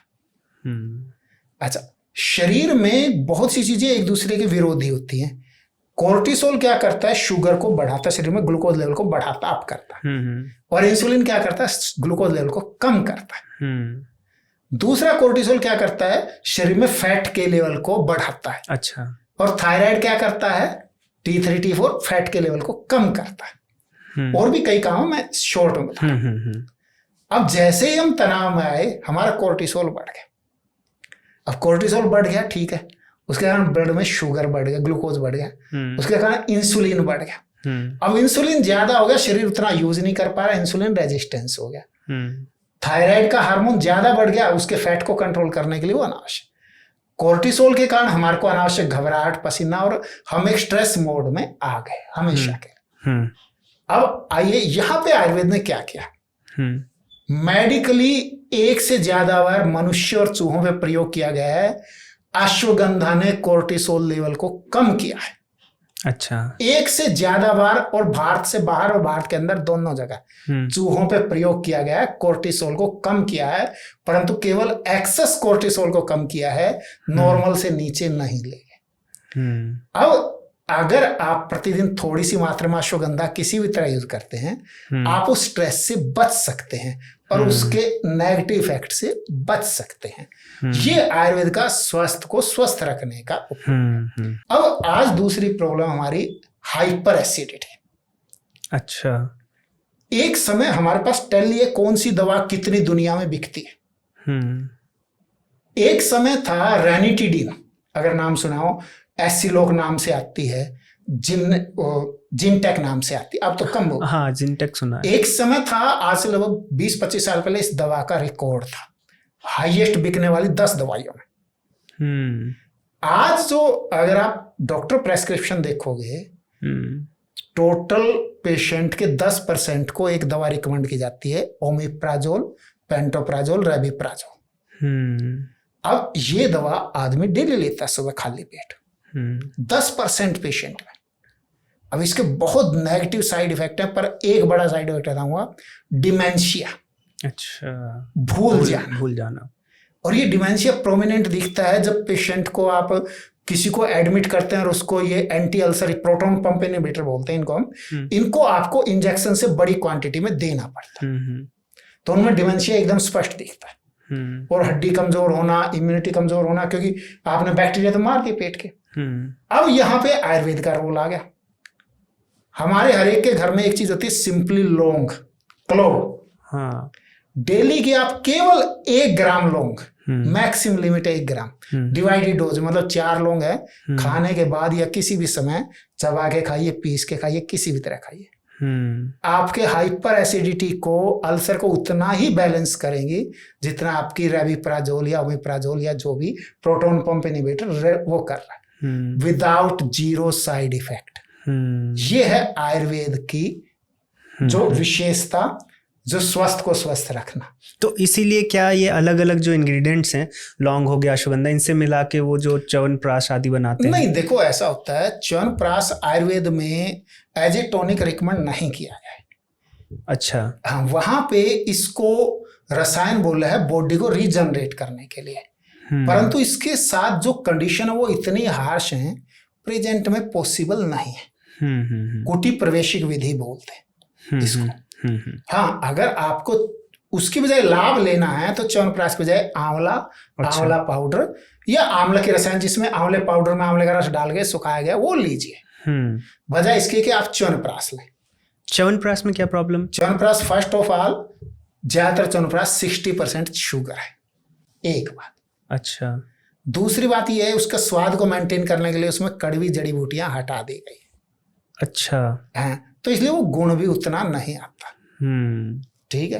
तीसरा ये है कि आप कमर्शियल लेवल पे बनाते हैं तो आप एक्यूरेसी, प्योरिटी, इन सब चीजों को बहुत कंप्रोमाइज करेंगे। मतलब वो जो हमारी आयुर्वेदिक पारंपरिक जड़ी बूटियां वो उतनी च्यवनप्राश में नहीं है, उतनी नहीं है, क्योंकि उसके कारण स्वाद खराब होगा और खाने वाला लेगा नहीं। उसके लिए स्वाद बहुत इंपॉर्टेंट है। स्वाद के लिए फिर वो एक्सेस शुगर वगैरह। हाँ। अगली बात ये कि अगर आप च्यवनप्राश की बात देखें, जो पका हुआ आंवला प्रॉपर पका होता है वो आता है फरवरी में। अच्छा। जो आयुर्वेद में माघ मास में लिखा है। हाँ। अब हम च्यवनप्राश ले लेते हैं जी सितंबर अक्टूबर। अच्छा। अब सितंबर अक्टूबर में आप आंवला खाएंगे, वो बहुत कड़वा होता है, तो उसको कड़वाहट को दबाने के लिए बहुत ज्यादा शुगर कंटेंट होता है, इसलिए वो रिकमेंडेड नहीं है। अच्छी चीज है, परंतु उसको हमने व्यापारिक बनाने के चक्कर में उसको खराब कर। घर पे बना सकते हैं? घर पे नहीं बनाया, च्यवनप्राश बहुत जटिल प्रोसेस है। अच्छा। तो आपको उसके लिए आंवला पाउडर है, अश्वगंधा पाउडर है, लौंग है, दालचीनी, ये सब चीजें ले सकते हैं आप समय समय। अच्छा। अभी जैसे संजय जी चर्चा कर रहे थे, और आयुर्वेद में हम हमेशा देखते हैं कि जो वेलनेस की चीज होती है, जहाँ पर ये होता है कि चूंकि पूरी लाइफस्टाइल ही आयुर्वेद एक बताता है, दूसरी मेडिसिन तो मोस्टली क्यूरेटिव होती हैं, पर यहाँ आयुर्वेद में हम प्रिवेंशन की बात करते हैं। हम कहते हैं सुबह जल्दी उठो या ऐसे है, बहुत सी ऐसी चीज़ें जो हमें बताई जाती हैं। हम होम्योपैथी से भी जानना चाहते हैं ऐसी क्या कुछ वेलनेस के अलॉन्ग कुछ ऐसी चीज़ें हैं जो हमें दैनिक रूप से उन प्रोडक्ट्स को लेना चाहिए, या फिर उन दवाएं हैं, या फिर केवल जब हमें प्रॉब्लम हो तभी होम्योपैथी की तरफ देखना चाहिए? होम्योपैथी में जो लॉ ऑफ सिमिलिया है ना, और लॉ ऑफ मिनिमम है, वो हमें कहीं ना कहीं ये बताता है कि दवाई तभी ली जाए जब बॉडी में थोड़ी सी गड़बड़ाहट हो या थोड़ी चेंजेस हो जो प्रेफरेबल नहीं है या सही नहीं है। तो मैंने होम्योपैथी में प्रिवेंटेटिव बहुत कम देखा है, क्योंकि हमारी प्रूविंग भी यही कहती है कि अगर मैं थायरोडिनम 1x देनी शुरू कर दूं हर पेशेंट को 1 tablet 3 times a day, it is quite possible that मैं वो मेडिसिन को मैं प्रूव कर दूंगी। क्योंकि मैंने बोला ना, सिंकोना बा का एक्सपेरिमेंट बताया, तो मैं प्रिवेंशन में तो तभी बोलूंगी या तो घर में कि सबको कोविड है या फीवर है, तो मैं उस टाइम पे बोल सकती हूँ हाँ प्रिवेंशन के लिए आप ले सकते हो, या सबको कोल्ड एंड कफ है, एक भाई को है तो बहन को ना हो जाए कोल्ड एंड कफ, उसके लिए मैं बोल सकती हूँ कि हाँ प्रिवेंशन है कि कहीं ना कहीं उसके छींकने से या चिकन पॉक्स में आपको प्रिवेंशन चाहिए। ऐसी कई मेडिसिन हैं, जैसे डेली के कोल्ड एंड कफ में जुकाम होना, खांसी होना, एक बहुत ही पेरेंट्स डर जाते हैं बच्चों के लिए, मेरे बच्चे को जुकाम हो रहा है, आप मुझे इम्यूनिटी की मेडिसिन दो, खांसी हो रही है इम्यूनिटी की मेडिसिन दो। ये बच्चे को जो खांसी और जुकाम हो रहा है उसकी इम्यूनिटी तो डेवलप हो रही है, डेवलप कर रहा है। मैं कई बार पेशेंट को समझाती हूँ आप इम्यूनिटी का कुछ दे दो, अगर मैं कोई इम्यूनिटी का बना के कुछ दे दूँ उसका एडवर्स इफेक्ट होगा। Immunity has to be developed naturally, it can't be developed overnight with any medicine, be it allopathy, homeopathy or ayurveda or even naturopathy. But what we can do in homeopathy is एक आती है Baxin की B22 drops, मैं काफी देती हूँ। अच्छा, क्योंकि इसके रिजल्ट्स हैं कोल्ड में, पॉलिप्स में, स्नीजिंग में, राइनाइटिस में। और एक आती है प्रिवेंशन में, अगर आपको देनी ही देनी है बट ओनली व्हेन आसपास किसी को, ये नहीं कि अब मेरा बच्चा स्कूल गया है तो मुझे लगेगा कि उसको हो जाएगा तो मैं दे दूंगा, वो गलत है। प्रिवेंशन भी आजकल पेरेंट्स की कुछ ज्यादा ही हो रही है, जिसकी वजह से बच्चे कहीं ना कहीं अपना बचपन भूल रहे हैं। मिट्टी में नहीं खेलना, आईपैड दे देना, नहीं बाहर का पानी नहीं पीना, हम सब कैसे पले बड़े हुए हैं, उससे काफी फायदेमंद हमें आज हमारा इम्यून सिस्टम रेजिस्टेंट है कि कोई भी इन्फेक्शन आती है हमें रेजिस्टेंस है अपने में कि पार हो जाएंगे। B33 में देती हूँ कॉफ में ड्रॉप्स, यही वैक्सीन की B33 आती हैं। तीसरी चीज मैं देती हूँ प्रिवेंशन में थ्रोट एड। देखो गले से कई साइंसेस में लिखा है और मैं तो मानती हूँ, गले से इन्फेक्शन आती है। आपके जो यहाँ पे सोल्जर्स होते हैं वो उसको हम बोलते हैं टॉन्सिल्स, जब वो इन्फ्लेम हो जाते हैं हम बोलते हैं टॉन्सिलाइटिस। मेडिकल बुक में पढ़ोगे ना, लिखा है first soldier of immune system is tonsils. ये टॉन्सिल्स बढ़ जाते हैं जब कोई भी इन्फेक्शन आती है, कोल्ड कफ हो जाता है, पेरेंट्स डर जाते हैं कि मेरे बच्चे को टॉन्सिलाइटिस हो गया, अब मैं क्या करूं। उस टाइम पे मैं ये B22, B33 और थ्रोट एड देती हूँ, क्योंकि कोई भी बीमारी आपके गले के थ्रू आती है। गला खराब हो रहा है, नेक्स्ट फीवर हो जाएगा, गला खराब, खट्टा खाया, सबसे तेज इचिंग यही होती है, कानों में होती है, नाक में होती है। एग्जैक्टली, तो उसके लिए मैं थ्रोट एड देती हूँ, बहुत काम करती है। मैं बचपन से यही खाती आई हूँ। एंड मैं mind you, I am a patient of allergic rhinitis in my childhood. मुझे हर सीजन में फ्लू होता था, हर विंटर में ईयर पेन, फ्लेम होती थी, और आज मैं बिल्कुल ठीक हूँ बिकॉज मैंने उन मेडिसिन का सहारा लिया। और कहीं ना कहीं मैं आज भी बोलूँगी, ऐसे अन्य पेशेंट हैं जिन्होंने अस्थमा के लिए पंप लिया, हमने उनका पंप कम कर दिया, धीरे धीरे टेपर ऑफ करके अब हम सिर्फ उनको होम्योपैथी पे रखते हैं। थायराइड है, थायराइड में मैं क्या देती हूँ, थायरोडिनम 3x, उसको मैं क्या करती हूँ 1 टैबलेट 3 times a day देती हूँ, ठीक है। और बाकी भी मेडिसिन देती हूँ, बट ये तो देती हूँ। और अगर वो थायराइड की मेडिसिन थायरोनॉम ले भी रहा होता है ना, उससे क्या होता है, उसका थायरोनॉम धीरे धीरे 75 mg से 25 आता है, फिर 10, फिर और कम। उससे क्या होता है कि उसकी एलोपैथी के साइड इफेक्ट्स नहीं आते। ऐसे पेशेंट हैं जो मैंने देखे हैं, वो आए मेरे पास, कहते हैं हम तो कितने सालों से थायरोडिनम 3x खा रहे हैं और वही वैक्सीनाइल खा रहे हैं क्योंकि, और इससे मेरा थायराइड नहीं बढ़ा। तो जब मैंने उनका खुद का रिजल्ट देखा तो मेरे को रियलाइज हुआ कि एक 70 साल की लेडी अगर थायरोडिनम 3x खा रही है और बोल रही है मेरा थायराइड कंट्रोल में है, तो why can't we say that हम थायराइड ट्रीट कर रहे हैं विद होम्योपैथी। मैंने डायबिटीज़ का केस बताती हूँ। मेरी जो गॉड मदर है, उनका जो हस्बैंड है, उनको डायबिटीज़ डिटेक्ट हुई। डायबिटीज़ में मैं एक फॉर्मूला देती हूँ और मैं openly I can declare it. वो फॉर्मूला सिर्फ है तीनों चीज़ों का मिश्रण, supplement, homeopathy medicine and diet and lifestyle. So उसमें मैं क्या देती हूँ, सबसे पहले मैं सप्लीमेंट में देती हूँ वाइथीनिया के फूल, जो हम पनीर के फूल बोलते हैं, वाइथीनिया कोएगुलेंस, उसको मैं देती हूँ एज ए सप्लीमेंट। फिर मैं देती हूँ बैक्सन के डायबेट ड्रॉप्स, वो काम करते हैं। फिर अगर जरूरत पड़े तो मैं देती हूँ साइजीजियम जम्बोलाइनम मदर टिंचर, वो भी अगर जरूरत पड़े, क्योंकि डायबेट में 4-5 मिश्रण होती है मेडिसिन का। फिर जाके मैं डाइट एंड लाइफस्टाइल में बोलती हूँ कि ग्लूटेन, आटा कम करो, डेयरी थोड़ा कम करो और मिलेट्स पे आ जाओ, जो हमारे होल ग्रेन्स होते हैं, क्योंकि मिलेट्स को डाइजेस्ट करना थोड़ा सा डिफिकल्ट होता है, तो उसका जो डिस्चार्ज होता है ग्लूकोज का, वो थोड़ा लिमिट में होता है, स्पाइक नहीं करता। राइस स्पाइक करता है ना, एकदम भूख लगती है राइस के 2 घंटे बाद, वो स्पाइक होती है, राइट। मिलेट्स खाओ, ज्वार, बाजरा, रागी, बहुत अच्छे होते हैं। एंड इस और हर बार अगर किसी को भी डायबिटीज है, खाना खाने के बाद 15 मिनट वॉक, सुबह वॉक, शाम को वॉक, और खाना खाने के बाद वॉक, ये मैं हर डायबिटिक पेशेंट को बोलती हूँ। And I can proudly tell you, diabetes सिर्फ रिवर्स नहीं हुई है, अब डायबिटीज वापस भी नहीं आई है। एंड वो पेशेंट्स इतने कैजुअल और इतनी अच्छी जिंदगी जी रहे हैं, वो सुबह उठते हैं, वो एक्सरसाइज करते हैं, लाइफस्टाइल चेंज है ना, जरूरत पड़ी होम्योपैथी ले ली, तो इसमें गलत नहीं हुआ ना कुछ, उनको साइड इफेक्ट्स नहीं हुए जो मेटफॉर्मिन के कभी कभी हो जाते हैं, इंसुलिन के हो जाते हैं। और इसमें मैम जब भी होम्योपैथी की बात आती है, अक्सर मेरे दोस्तों के बीच में, या हम सेलिब्रिटीज से भी सुनते हैं, या मोस्टली जो होम्योपैथी की टोटल इमेज अभी बनी हुई है ये कि ठीक है, कुछ क्रिटिकल है, कुछ इमरजेंसी है, तो जो है अभी जो जनरल प्रोसेस है या जो मॉडर्न मेडिसिन जाते हैं। लेकिन जब कॉस्मेटिक्स की बात आती है, जब स्किन की बात आती है, जब हेयर्स की बात आती है, या फिर हम स्ट्रेस से जा रहे हैं, या कुछ ऐसी बातें जिसमें स्लो हीलिंग भी चलेगी, कोई ऐसी इमीडिएट प्रॉब्लम नहीं है, तो उसमें होम्योपैथी को देखा जाता है। तो होम्योपैथी में क्या इसको मतलब वेलनेस के लिए कुछ ऐसे प्रोडक्ट्स हैं कि हाँ आप स्किन पे डेली यूज़ कर सकते हैं, या फिर उसके लिए आप कुछ ले रहे हैं, या हेयर के लिए आप ले, क्योंकि आज तो यूथ के सबसे बड़ी मतलब एक टिप्स यही है कि हेयर होना चाहिए और आपकी स्किन क्लीन रहे, मतलब मोस्टली यही लोग सोचते हैं। तो होम्योपैथी में इसके क्या सोल्यूशंस हैं, कुछ हमारे दर्शकों को बताएं। हेयर की जब दिक्कत आती है, ऑफ कोर्स काफ़ी रीजंस की वजह से हेयर फॉल होता है। जब हम हेयर फॉल या हेयर थिनिंग या मेल पैटर्न बॉल्डनेस या फीमेल पैटर्न बॉल्डनेस की बात करते हैं, तब एक चीज़ मैंने कॉमन देखी थी इन सब में स्कैल्प में न्यूट्रिशन नहीं मिलता, बिकॉज वो तेल लगाने वाली आदतें खत्म हो गई। अभ्यंगा जो इतनी अच्छी प्रैक्टिस है, खत्म हो गई है आयुर्वेदा की, बहुत कम लोग यूज़ करते हैं, जो यूज़ करनी चाहिए मेरे हिसाब से। बट होम्योपैथी में हमने एक ऐसा प्रोडक्ट बनाया था जो मैंने खुद बनाया था। The only reason was that मेरे बाल नहीं थे आगे, यहाँ पे जो छोटे छोटे बाल है ना, ये दिख रहे हैं छोटे छोटे, ये वाले बाल नहीं थे, एंड बचपन से नहीं थे। एंड मेरी सिस्टर की शादी होने वाली थी 2022 में, तो मैंने कहा कि मैं बाहर इतने सीरम्स देख रही हूँ केमिकली बेस्ड एक्टिव्स के साथ, कोई ऐसा सीरम नहीं है जो एक्चुअल में सेफ हो, या कोई ऐसा मिस्ट जो बाल उगाए। तो मैंने 5 मदर टिंचर्स मिक्स करके, रोज मैरिनिक एसिड जो रोजमेरी मदर टिंचर है उसमें है, एंड जबरंडी, आर्निका, कैंथारिस, सिंकोना, इन सबको मिक्स किया। 5 ही हर्ब्स हैं उसमें, और उनको मिक्स करके एक हेयर रिवाइवर स्प्रे बनाया।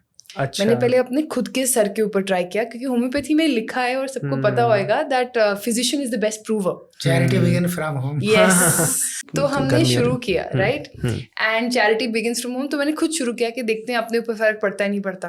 फर्क पड़ गया, हेयर फॉल कम हो गया, बाल भी आ गए। एंड उसके बाद हमने ये सबके लिए निकाला कि सबके लिए अवेलेबल होना चाहिए, completely safe, there is no chemical in it, nothing. And इसकी वजह से हमें बहुत एज ए जनरेशन फायदा होगा, बिकॉज कहीं ना कहीं हमारे पास हर्बल चीजें होंगी दैट वी कैन यूज हमारे बालों के लिए, हमारी हेयर हेल्थ के लिए, क्योंकि मॉडर्न जनरेशन मॉडर्न तरीके ही अपनाएगी। अब इसमें मे बी आप आंसर ना करो, बट जैसे अभी हम देखते हैं बहुत ढेर सारे ऐड चलते हैं कि मेडिकल किट लीजिए 6 महीने में होगा, वो क्या, तो एज अ मतलब कॉम्पिटिटर स्टडी क्या है, कॉम्पिटिटर तो नहीं बोलूँगा कि आपका डायरेक्ट कंपटीशन हो, लेकिन ये है कि जब आप हेयर वेलबींग की बात कर रहे हैं तो और इंडस्ट्री क्या कर रही है, क्या उनके प्रोडक्ट ज़्यादा कारगर हैं?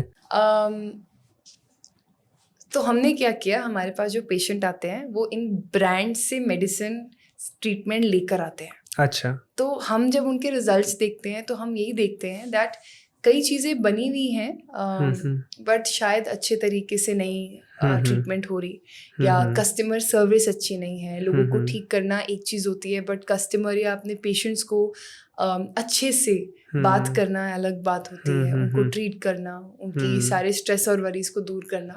और मैं किसी को गलत सही नहीं बोलूँगी, बट मैं ये ज़रूर बोलूँगी कि your competition is with yourself.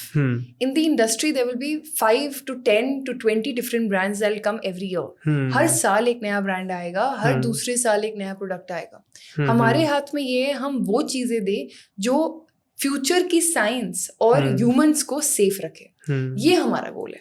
और हेयर को लेके मुझे याद नहीं आ रहा, बायोटीन बोलते हैं क्या, उसका भी बहुत एक बीच में क्रेज आया था, या हो सकता है अभी भी हो, मैं उस पर इतना अपडेटेड नहीं हूँ। तो बायोटीन भी क्या कुछ हेल्प करता है? बायोटीन एक नेचुरल कहते हैं ना, एक विटामिन है आपकी बॉडी में ऑलरेडी प्रेजेंट। अब ज्यादा मात्रा में लोगे तो कहीं ना कहीं वो डी इफेक्ट इल इफेक्ट भी करेगा। अच्छा, तो इसलिए ऐसे कॉम्पोजिशंस देखो जिसमें सही मात्रा में सारी कॉम्पोजिशंस है। विटामिन डी ले लो एक्स्ट्रा, प्रॉब्लम होगी ना होगी। It's a fat soluble vitamin, ADEK। You are not suppose to take vitamin ADEK too much और विदाउट डॉक्टर्स प्रिस्क्रिप्शन, बिकॉज अगर आप प्रिस्क्रिप्शन के बगैर लेते हो और वो ज्यादा हो जाता है, वो तभी जाएगा आपकी बॉडी से जब आपकी मृत्यु होगी। अच्छा, ये आपके यूरिन और से विटामिन नहीं निकलेगा। डी की टैबलेट्स तो मिलती हैं, बट लोगों को तभी मैं बोलती हूँ आप टेस्ट कराओ। यस, टेस्ट कराओ, ऐसे मत ले लो। हाँ, आप बोलिए। देखिए, आज एक बहुत बड़ी प्रॉब्लम है नींद ना आना। अब मेरे को नींद नहीं आ रही तो मैं गया साइकेट्रिस्ट पे। साइकेट्रिस्ट ने कहा आप डायजेपाम लिख दी और मैंने शुरू कर दी। 6 महीने बाद मैं दोबारा गया जी, मेरे को नींद खत्म होगी दोबारा। उन्होंने जो एक टैबलेट लिखी थी वो 2 कर दी, 2 की 3 कर दी। अब नई समस्या, मैं सारा दिन उबासी ले रहा हूँ, normal day to day life नहीं है और सारी प्रॉब्लम। अब आप होम्योपैथी में इस चीज में मेरी हेल्प कैसे करोगे? मैं सबसे पहले, अगर आप मेरे पास आओगे, कल का पेशेंट है, कल का रिजल्ट बताती हूँ। मैं सबसे पहले क्या दूंगी, 5 फ्लावर रेमेडी और पैसीफ्लोरा मदर टिंचर को मिक्स करूंगी और मैं वो आपको दूंगी। अब ये मैं मिक्स क्यों कर रही हूँ, क्यों मैं आपको बोलूंगी पैसीफ्लोरा मदर टिंचर और 5 फ्लावर रेमेडी दोनों ही वैक्सीन पे आती हैं। आप दोनों की 10 बूंदे लो। कैसे दूंगी? 8 बजे, रात के 9 बजे 10-10 बूंदे, ठीक है। अब ये कल का, परसों का केस है, उसको क्रॉनिक इंसोम्निया है। वो लड़की सो ही नहीं सकती। वो शायद जब 12वीं में थी ना, रात रात को उठती थी, सिर्फ किताबें पढ़ती थी, नींद ही नहीं आती थी। और आज भी उसका यही है कि वो रात रात को उठती है, भूख लगती है, ग्रेलिन बढ़ता है एंड खाती है फिर, और खाती है, वेट गेन होता है। तो वो तंग आ गई है, वो कहती है मैं सुबह एनर्जी के हिसाब से उठ ही नहीं सकती। तो मैंने उसको ही दिया और मैंने उसको यही ड्रॉप्स दिए हैं। एंड जब मैंने उसको ये ड्रॉप्स दिए हैं, वो कहती है, नेक्स्ट दिन की बात है, उसने बोला तान्या मैं 8 घंटे सोई हूँ, मैं एक बार ही नहीं उठी हूँ एंड मैं सुबह इतना फ्रेश फील कर रही हूँ। मैंने कहा मेरा पेशेंट ठीक होने को आ गया है, अब मैं उसकी डोज कम कर दूंगी। राइट, अब मैं उसको मिनिमम डोज पे रखूंगी कि जब तुम्हें जरूरत लगे, ठीक हो रहे हो, ठीक जैसे जैसे ठीक हो रहे हो, अपनी डोज टेपर ऑफ कर दो। तो जैसे कहते हैं ना, अपनी दूसरी दवाई फॉर मॉडर्न मेडिसिन में कोई साइड इफेक्ट ना हो, taper off leads to no side effects. अगर मैं उसे वही डोज लाइफ लॉन्ग उसी कंडीशन में बराबर देती जाऊं, मैं तो प्रूविंग कर रही हूँ। नहीं, ये भी हो सकता है बाद में काम भी ना करे, बॉडी यूज्ड टू हो जाए। हाँ, मेरे को फिर 4 और मिलानी पड़े। कहीं होता है, कई बार क्या होता है, आपके पास ऐसे पेशेंट आते हैं, डायबिटीज, थायराइड और इंसोम्निया और ऊपर से 4 और बीमारियां, और फिर आपको पता लगता है कि इंसोम्निया कहीं ना कहीं एक मॉडर्न मेडिसिन का कहीं ना कहीं एक साइड इफेक्ट है। अब मैं उसको कैसे हटाऊं? तो मुझे तो उसमें पैलिएशन करनी पड़ेगी ना, थेरेप्यूटिकली देना पड़ेगा। मैं तो कुछ कर ही नहीं सकती उसमें। मैं तो उसमें दे दूंगी, उसको नींद आ जाएगी, बट जब तक वो सारी बीमारियां नहीं छोड़ेगी, ठीक ही नहीं होगी। अनदर पेशेंट स्टीरॉइड ले रहा था एंड उसको प्रॉब्लम थी स्वेलिंग की। मैंने कहा ये कॉस्मेटिक कंसर्न के लिए आप स्टीरॉइड ले रहे हो? मैंने कहा कॉस्मेटिक कंसर्न है, स्वेलिंग अगर फेस पे भी हो गई, आप स्टीरॉइड पे क्यों आ गए? कहते कहीं इलाज ही नहीं है, हमने होम्योपैथी देख लिया, आयुर्वेदा देख लिया, सब देख लिया। तो मैंने कहा पहले तो आप लोग ये डिसाइड करो कि स्टीरॉइड के जो साइड इफेक्ट्स हैं वो लेने के लिए आप तैयार हो। पहले ये डिसाइड करो कि कॉस्मेटिक कंसर्न ज्यादा इंपॉर्टेंट है या स्टीरॉइड ज्यादा इंपॉर्टेंट है। और फिर जब वो गए अपने डॉक्टर के पास तो डॉक्टर ने बोला ये तो सारे सिम्टम्स स्टीरॉयड के हैं, स्टीरॉयड रोक दो, स्टीरॉयड ठीक हो जाओ, बॉडी ठीक हो जाएगी। तो फिर मैंने उनको बोला होम्योपैथी स्टार्ट करने से पहले तो स्टीरॉयड रोको, first you stop the steroid. एक तो ना मुझे पता लगेगा कि मेरी मेडिसिन एक्ट कर रही है नहीं कर रही, दूसरा बॉडी को ओरिजिनल स्टेट में आने दो, बाकी सिम्टम तो ठीक हुए, इतनी प्रॉब्लम तो नहीं होनी चाहिए। ऐसी चीजें भी हमने देखी है। अब यहीं से मेरा क्वेश्चन निकल रहा है अगला। हाँ जी, ठीक है, आपने स्टेरॉइड की बात। हाँ, एक बच्चा है जिसको अर्थराइटिस, रूमेटॉइड अर्थराइटिस, बच्चों को भी हो जाता है, जुवेनाइल बड़ों को अलग विषय में, जुवेनाइल अर्थराइटिस। अब उस केस में मेडिकली कोई भी दवा दीजिए आपको स्टेरॉइड देना पड़ता है, क्योंकि दवाइयाँ रिस्पॉन्ड नहीं करते और इम्यूनोसप्रेसेंट के रूप में स्टेरॉइड देना पड़ता है। अब आ जाता है रोल होम्योपैथी का, कि होम्योपैथी कैसे हेल्प करे। हम नहीं कह रहे कि उसकी सारी दवाइयाँ छुड़वा दीजिए, नहीं, कोई नहीं, कुछ कम कर दीजिए। होम्योपैथी कैसे हेल्प करेगी उसकी, क्योंकि उसको प्रॉब्लम क्या आनी है। आज 5 मिलीग्राम प्रेडनिसोलोन ले रहा है, वो 1 साल बाद 20 मिलीग्राम पे आएगा पहली चीज।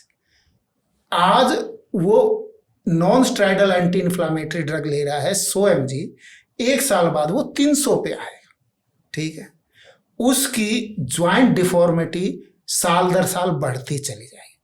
अब मेरा क्वेश्चन ये, ठीक है वो जो भी दवाई ले, साथ में होम्योपैथी उसकी कैसे हेल्प करे कि उसको एक तो ये प्रॉब्लम ना हो, दूसरा डोज ना बढ़े। सर मैं और मेरी पूरी फैमिली में जेनेटिक डायथिसिस है रूमेटॉइड आर्थराइटिस की। अगर आप यहाँ देख पाओगे मेरी उंगलियां थोड़ी सी टेढ़ी है, आपको दिख जाएगा। एंड टेढ़ी होने का मतलब बचपन से नहीं थी, बट मेरे अंदर जेनेटिक डायथिसिस है कि अगर मैं एक्सरसाइज नहीं करूंगी, मैं लाइफस्टाइल और डाइट मेंटेन नहीं करूंगी, मेरे और मेरे फादर में जेनेटिक डायथिसिस है कि अगर हम एक्सरसाइज नहीं करेंगे हमारा आर्थराइटिस एक्टिव हो जाएगा। हमारा ESR कभी नॉर्मल आ ही नहीं सकता, बिकॉज हमारा आर्थराइटिस है बॉडी में, वो आएगा ही नहीं नॉर्मल। ठीक है, और हमने एक्सेप्ट कर लिया। तो हमने क्या किया, डॉक्टर बख्शी प्रोटोकॉल मैं तो इसे कहती हूँ, वो खुद लाइव एग्जांपल है। मैंने और उन्होंने सबसे पहले, हम कोई इम्यूनोसप्रेसेंट्स नहीं लेते, हम कोई स्टीरॉइड्स नहीं लेते, और मेरे फादर 70 साल से ऊपर के हैं, वो कुछ नहीं लेते अपने रूमेटॉइड आर्थराइटिस के लिए। हम लोग क्या करते हैं, सबसे पहले तो हम अपनी पूरी डाइट और लाइफस्टाइल का ध्यान रखते हैं। आयुर्वेदा नेचुरोपैथी में लिखा है कड़ी चावल, लोबिया, राजमा, छोले, चने कहीं ना कहीं आपको दर्द देंगे। आप वाटरमेलन ले लो, नेक्स्ट दिन लस्सी ले लो, नेक्स्ट दिन दर्दें शुरू हो जाएंगी। बोला जाता था पहले, वो लोग बोलते थे लस्सी मत लेना दर्द बढ़ जाएगी, क्योंकि तासीर ऐसी है उसकी। ठंडा मत लेना दर्द बढ़ जाएगी। तो हमने पहले सारी चीजें अपनी लाइफस्टाइल से कम कर दी, एलिमिनेट जितना कर सकते हैं कर लिया। अल्कोहल तक आपकी दर्दें बढ़ाता है कहीं ना कहीं, तो प्लीज इसको भी लिमिट में रखिए। एंड फिर हमने ये हटाया।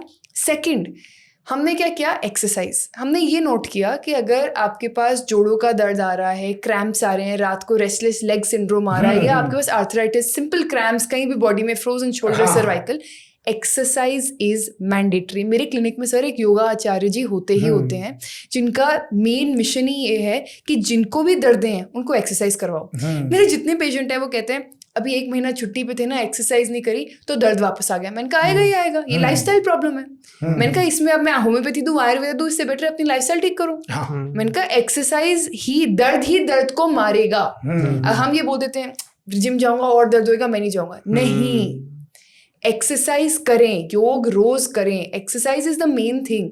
साथ ही में तीसरी चीज डाइट, एक्सरसाइज के साथ होम्योपैथी मेडिसिन। हाँ, यही सर जब मुझे जरूरत पड़ती है मैं रूमेड प्लस या रूमेड एक्टिव एक आती है, मैं वो लेती हूँ। और साथ ही में अगर ज्यादा हो जाता है दर्द, इनका एक ऑयल आता है, वही रूमेड ऑयल, मैं वो पेशेंट्स को देती हूँ। दे सकते हैं सर, मैंने दी है। अच्छा। और ग्रोइंग पेन्स में तो मैंने साथ ही में पेंटाफॉस 6x दी है। पोस्टपार्टम ना जो फीमेल्स होती है ना, उनमें बहुत दर्द होता है। मैं वैक्सीन का पेंटाफॉस 6x 4 tablets 3 times a day तक मैंने दी हुई है दर्द में, और क्या इफेक्ट है सर। अकड़न खत्म हो जाती है, ये सारे जो कहते हैं ना इन्फ्लेमेशन खत्म हो जाती है।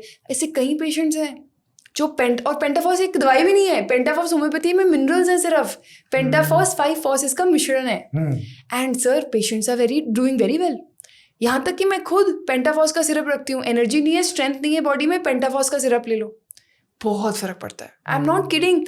मैंने डायबिटीज, थायराइड अपने सामने, रूमेटॉइड आर्थराइटिस मैं खुद पेशेंट हूँ। We are all seeing some great results. Even मैं बोलूँगी कोलेस्ट्रॉल में अगर आप डाइट एक्सरसाइज ठीक करो और स्ट्रेस, जो सर ने बोला वो बहुत अच्छा बोला, जैसे जैसे कोलेस्ट्रॉल बढ़ता है ना, आपका कहीं ना कहीं फैट डिपॉजिट्स एंड कोलेस्ट्रॉल भी बढ़ेगा। तो अगर आप सात्विक डाइट भी ले रहे हो ना, जहाँ पे एक बूंद तेल की नहीं है, एक बूंद किसी घी की नहीं है, या किसी भी चीज़ की जो फैटी है नहीं है, आप स्ट्रेस ले लो, आपका कोलेस्ट्रॉल लेवल देखो कहाँ जाएगा। आप लिटरली देखो, जिन लोगों को स्ट्रेस होता है उन्हीं लोगों में कोलेस्ट्रॉल ज़्यादा होता है। आपको मील्स में कोलेस्ट्रॉल ज़्यादा दिखता क्यों है?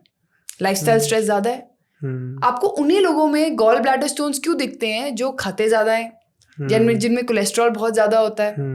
क्यों? बिकॉज ये डाइटरी इश्यूज हैं, ये डाइट प्रॉब्लम्स हैं। और ये एक साइकिल है, मतलब आप जैसे बताइए स्ट्रेस हुआ, कॉर्टिसोल आया, उसने अगेन उसके और सिम्टम्स दिए, फिर भी स्ट्रेस को, और तो ये तो एक साइकिल हो गई। मतलब कि इसकी बॉडी मैकेनिज्म नहीं है क्या स्ट्रेस की? सर हम कलयुग में जी रहे हैं। अच्छा। कलयुग में जीने का एक बहुत अच्छा तरीका ये था, जो आप सबने पढ़ा होगा, अगर आप सबने गीता पढ़ी है, उसमें यही लिखा था कि कलयुग में जीने का एक ही तरीका है, आप भगवान से सबसे पास हो। Ground your self. Ground your self का मतलब है रोज सुबह वॉक करना जरूरी है, शाम को नहीं। शाम को वही इफेक्ट इल इफेक्ट देगा। Do it in the morning. शाम को जो एक्सरसाइज करते हैं, you are leading your body to a heart attack. कुछ लोग तो यहाँ रात में 11-11 बजे भी करके आ रहे हैं। हॉरिबल। अब आप बोलोगे आईपीएल प्लेयर्स तो रोज जॉगिंग करते हैं, रोज 11-12 बजे खेलते हैं, 1-1 बजे आते हैं। आप जितना बॉडी के अगेंस्ट जाओगे, ये चीजें प्रॉब्लम करेंगी। आईपीएल प्लेयर्स के पास 100 ऐसे डॉक्टर्स हैं, थेरेप्यूटिक्स हैं, मैनेजर्स हैं जो उनकी हेल्थ देखते हैं, मॉनिटर करते हैं, उनको उतनी घंटे की स्लीप भी देते हैं फिर। और लेट नाइट एक्सरसाइज का नींद पे भी कुछ फर्क पड़ता है। डेफिनेटली। आप कॉर्टिसोल बढ़ा रहे हो, सर ने बोला तो सही, आप फिजिकली कॉर्टिसोल एक्सरसाइज करके बढ़ा रहे हो, स्लीप पे इफेक्ट होगा। आप पशु पक्षी कभी रात को चींची करते देखे हैं? नहीं देखे ना। कभी देखा है रात को एक्टिविटी हो रही है नेचर में? नहीं देखी। तो हम क्यों नेचर के अगेंस्ट भाग रहे हैं? और मैंने ये भी देखा है, कल परसों न्यूज आई, 27 साल का कोई बहुत बड़ा यूट्यूबर था जिसकी मौत हो गई। क्यों? Cardiac open heart surgery. 27 साल में open heart surgery, YouTuber, and उसमें डेथ हो गई ओपन हार्ट सर्जरी में। मैं एलोपैथी के अगेंस्ट नहीं हूँ, मैं आयुर्वेदा के अगेंस्ट नहीं हूँ, मैं किसी साइंस के अगेंस्ट नहीं हूँ। मेरे को लगता है सारी साइंसेस एक साथ बहुत अच्छी हैं, बट कहीं ना कहीं ये एक्टिविटीज जो है ना, ये बहुत गलत है। और जो आपने शाम को वॉकिंग की बात की, तो वो जो नॉर्मल वॉकिंग होती है आफ्टर फूड या आपने डिनर के बाद, आफ्टर फूड इज 15 मिनट्स। वो अपने कॉरिडोर में ही चल लो, घर में ही चल लो थोड़ा सा। हाँ, बाकी वो जो लोग सोचते हैं कि अब पूरा दिन का काम हो गया, अब चलो 1 घंटे में वॉक कर लेता हूँ। अगला क्वेश्चन। ठीक है, अब देखिए क्या होता है, छोटे बेबी होते हैं 2 महीने, 3 महीने, 4 महीने के। जल्दी क्या होता है, इस तरह की एज में एक कॉमन चीज होती है नाक रुकना और स्नीजिंग और इस तरह इफेक्ट।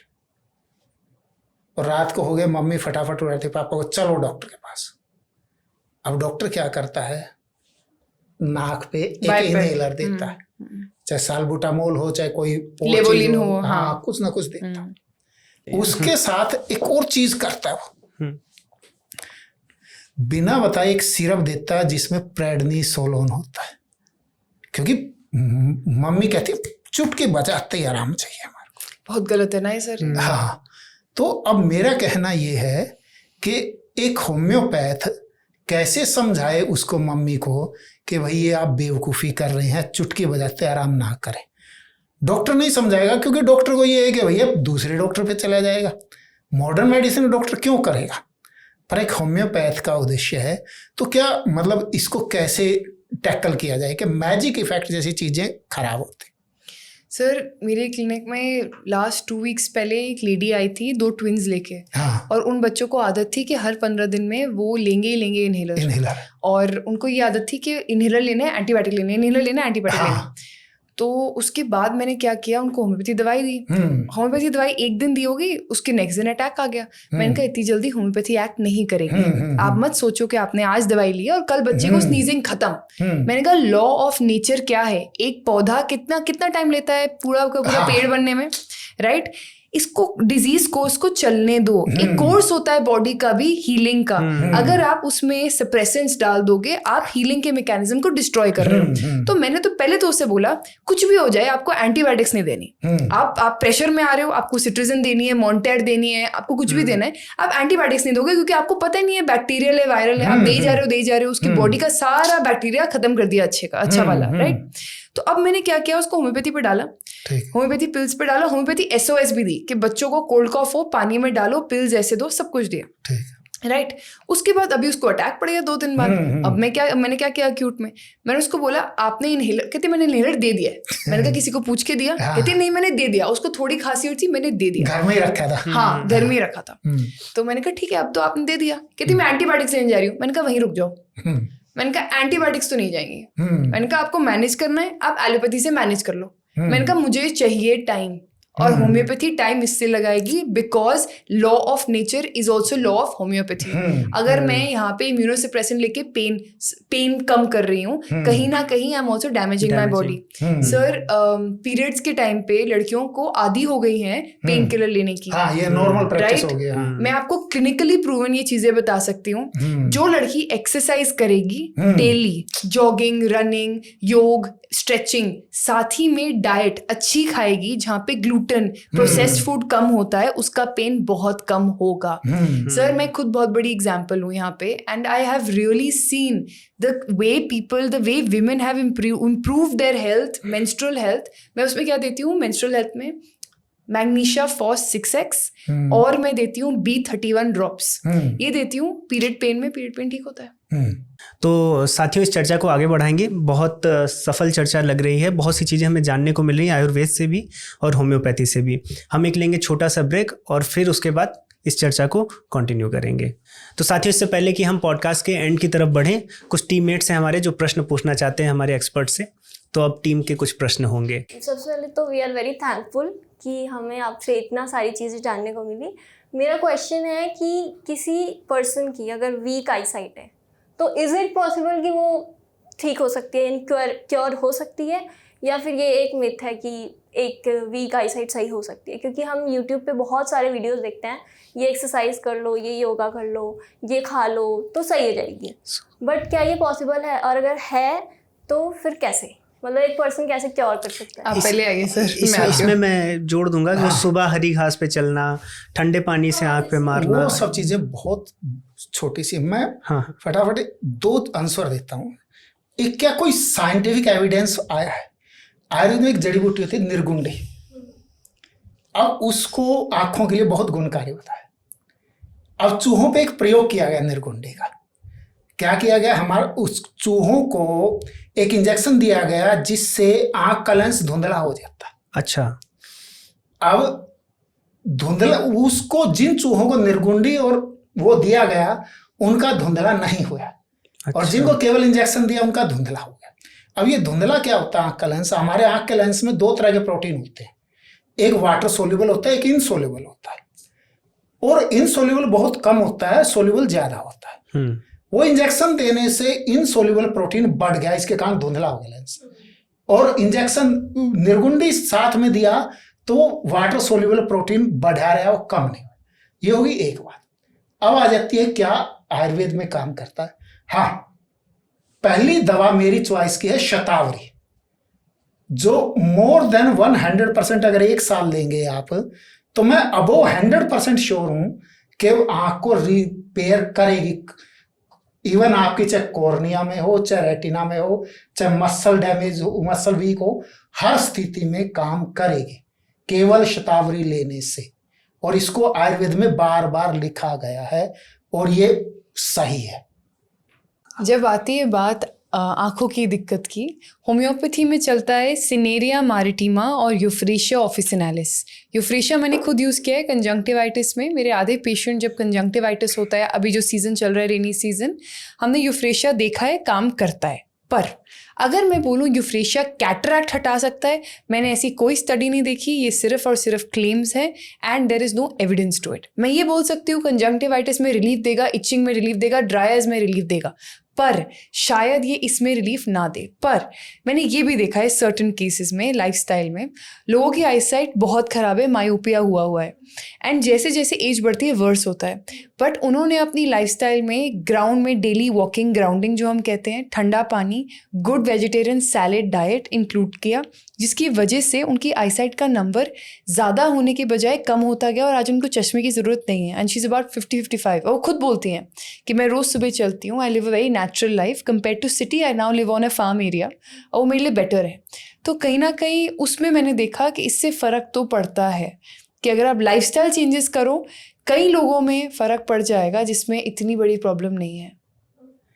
पर उसके साथ ये होगा ना, लाइफस्टाइल चेंजेस में फर्क ना भी पड़े और डैमेज नहीं होगा। बिल्कुल सही कह रहे हैं। और साथ में आप जैसे आस्था है, मैं हूँ, हम लोग 10-10 घंटे लैपटॉप पे रहते हैं मोस्टली आज के किड्स, क्योंकि हमें तो काम भी वैसा है, हमारा डिजिटल काम है। तो कुछ ऐसा बताइए जो हम करें, या फिर वही है अच्छी नींद लेना और जल्दी मेरे हिसाब से तो ब्रेक लेना बहुत ज़रूरी है अपने लेना। स्क्रीन टाइम से। मैं खुद बोलती हूँ सबको, एंड मैं खुद ब्रेक लेती हूँ। मेरे को अगर ज़्यादा देर मैं अगर सोशल मीडिया पे बैठ जाऊँ या अगर यूट्यूब पे बैठ जाऊँ, प्रॉब्लम होता है आंखों में। आप पूरे दिन एक नेटफ्लिक्स की सीरीज खत्म जो करके अंधेरे देखना में हम कितना, देखते हैं, ओहो बहुत प्रॉब्लमेटिक है। उसको डबल ट्रिपल कर नहीं, देता पर है। उसकी पता है, नेटफ्लिक्स, हाँ नेटफ्लिक्स हो गया, या आज तक देखी ही नहीं, देख ही नहीं सकता, इरिटेट होता है।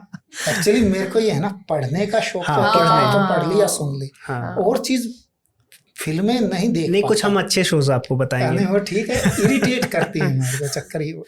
तो इस चर्चा को कंटिन्यू करते, मेरा एक अंतिम प्रश्न और रहेगा इसमें। जैसे संजय जी, हम जानते हैं और पढ़ते आए, बचपन से पढ़ते भी आ रहे हैं कि शल्य चिकित्सा जो थी उसके जनक सुश्रुत जी माने जाते हैं। कई तरह की प्लास्टिक सर्जरी उनकी पुस्तक में मिलती है। और आज जब सर्जरी की बात की जाती है तो जैसे, हालांकि आयुष ने तो बोल दिया है कि आयुर्वेद दिग्गज जो डॉक्टर हैं या वैद्य हैं सर्जरी कर सकते हैं, लेकिन हम एक तरफ देखते हैं कि उनकी उतनी पढ़ाई उस चीज़ में नहीं हुई रहती। जहाँ पर अगर आप MBBS या फिर बच्चों को देखें तो वो 4-4, 5-5 साल इस चीज़ में लगे रहते हैं। तो ये कितना उचित है एक आयुर्वेदिक डॉक्टर के लिए? एक हिस्ट्री से शुरू करूँगा मैं जी। एक बहुत बड़े वैद्य थे, लगभग 100 साल पुराने, गणनाथ सेन। अच्छा। उन्होंने एक किताब लिखी है प्रत्यक्ष शरीर, मतलब ह्यूमन एनाटॉमी, संस्कृत और हिंदी में। प्रत्यक्ष शरीर। ठीक है। अब प्रेजेंट में तो ये कोई महत्वपूर्ण बात नहीं है आज के दिन, पर आज से 100 साल पहले की बात। और जैसे ये बता रही थी कि बंगाल में होम्योपैथी शुरू हुई, तो मेडिकल साइंस और आयुर्वेद में भी बड़ा काम बंगाल में उस समय हुआ। अच्छा। तो वो गणनाथ सेन ये लिखते हैं कि सबसे पहले जो इंडियन आरंभिक सर्जरी में काम किया जिन्होंने डेड बॉडी को चीरा, उसमें मेरे दादाजी थे और जो ईस्ट इंडिया कंपनी के डॉक्टरों के साथ थे। और वो गणनाथ सेन बाय बर्थ ब्राह्मण थे। तो उनके दादाजी को बहुत ज्यादा बायकाट कह लीजिए और धमकियां दी गई, अच्छा, डेड बॉडी चीरने के लिए। अब आ जाते हैं हम हिस्ट्री पे।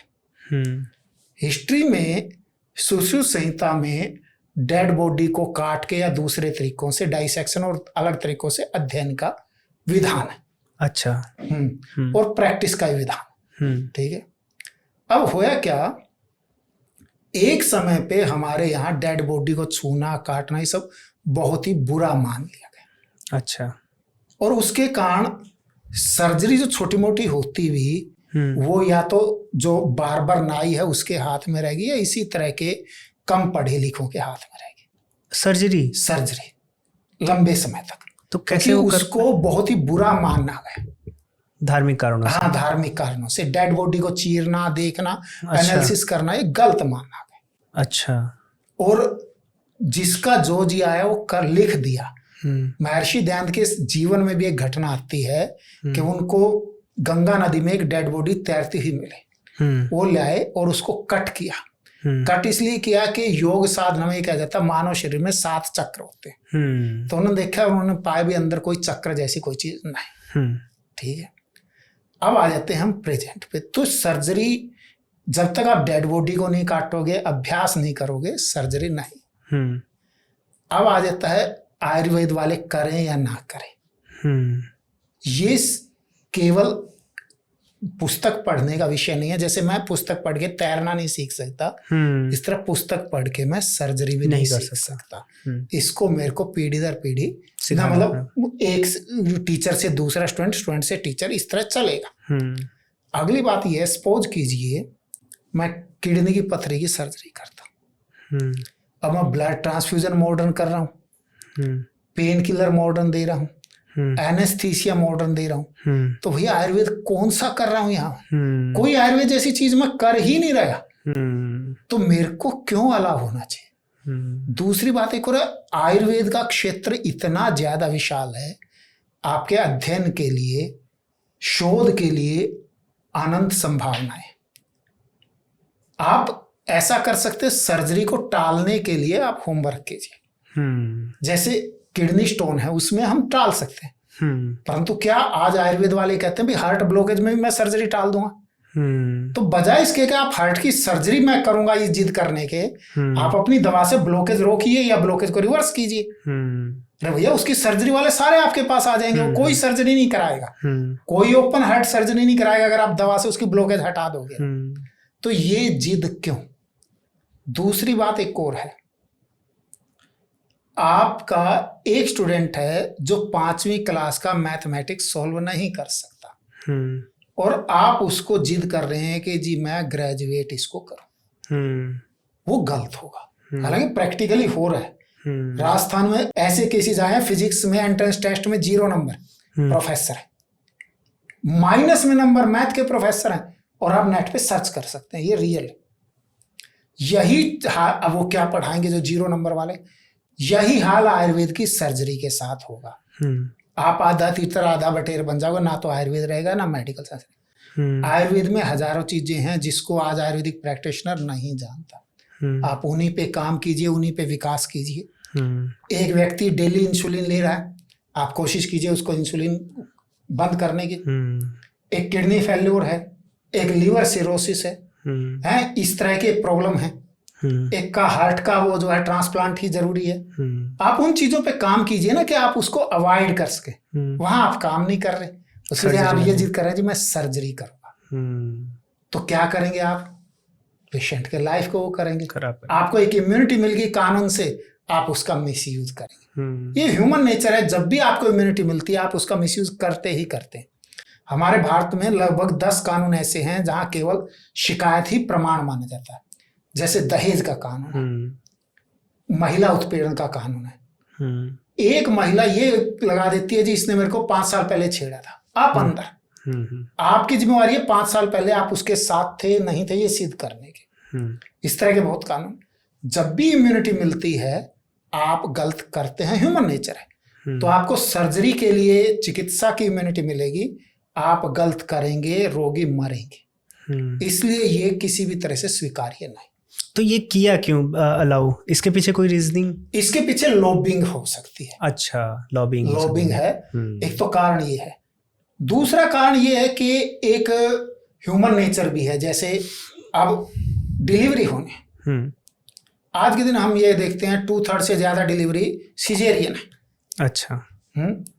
तो हमारे अंदर ये वहम बैठ गया कि जी सिजेरियन वो है, सिजेरियन करना ही करना है। तो इसके लिए मॉडर्न डॉक्टर को भी ये करना पड़ेगा, अनावश्यक सर्जरी रोकनी पड़ेगी। और आयुर्वेद वाले अगर कहते हैं सर्जरी, भैया आप अपनी स्किल दिखाइए, आयुर्वेद से एनेस्थीसिया दीजिए, आयुर्वेद से ब्लड ट्रांसफ्यूजन कीजिए, आप आयुर्वेद से ही उसको हीलिंग कीजिए, तब आप कीजिए। अदरवाइज क्यों कर रहे हैं? ठीक है, बहुत ही मतलब लॉजिकल आंसर है, बहुत सही बोला और बहुत अच्छा एक मैसेज भी पहुंचाया है। इस पॉडकास्ट के माध्यम से हमें बहुत कुछ जानने को मिला है। सर आपका मैं बहुत बहुत धन्यवाद करता हूं, और मैम आपने जो टाइम निकाला है अपने बिजी स्केड्यूल से, आपके थैंक यू। और इसके साथ यहीं पर इस पॉडकास्ट को समाप्त करेंगे। आशा करते हैं कि बहुत सफल चर्चा आपको सुनने को मिली होगी। इसी प्रकार के पॉडकास्ट के लिए आप हाइपर क्वेस्ट को और फन सेक्शन के लिए स्ट्राइकिंग थॉट्स को सब्सक्राइब करें।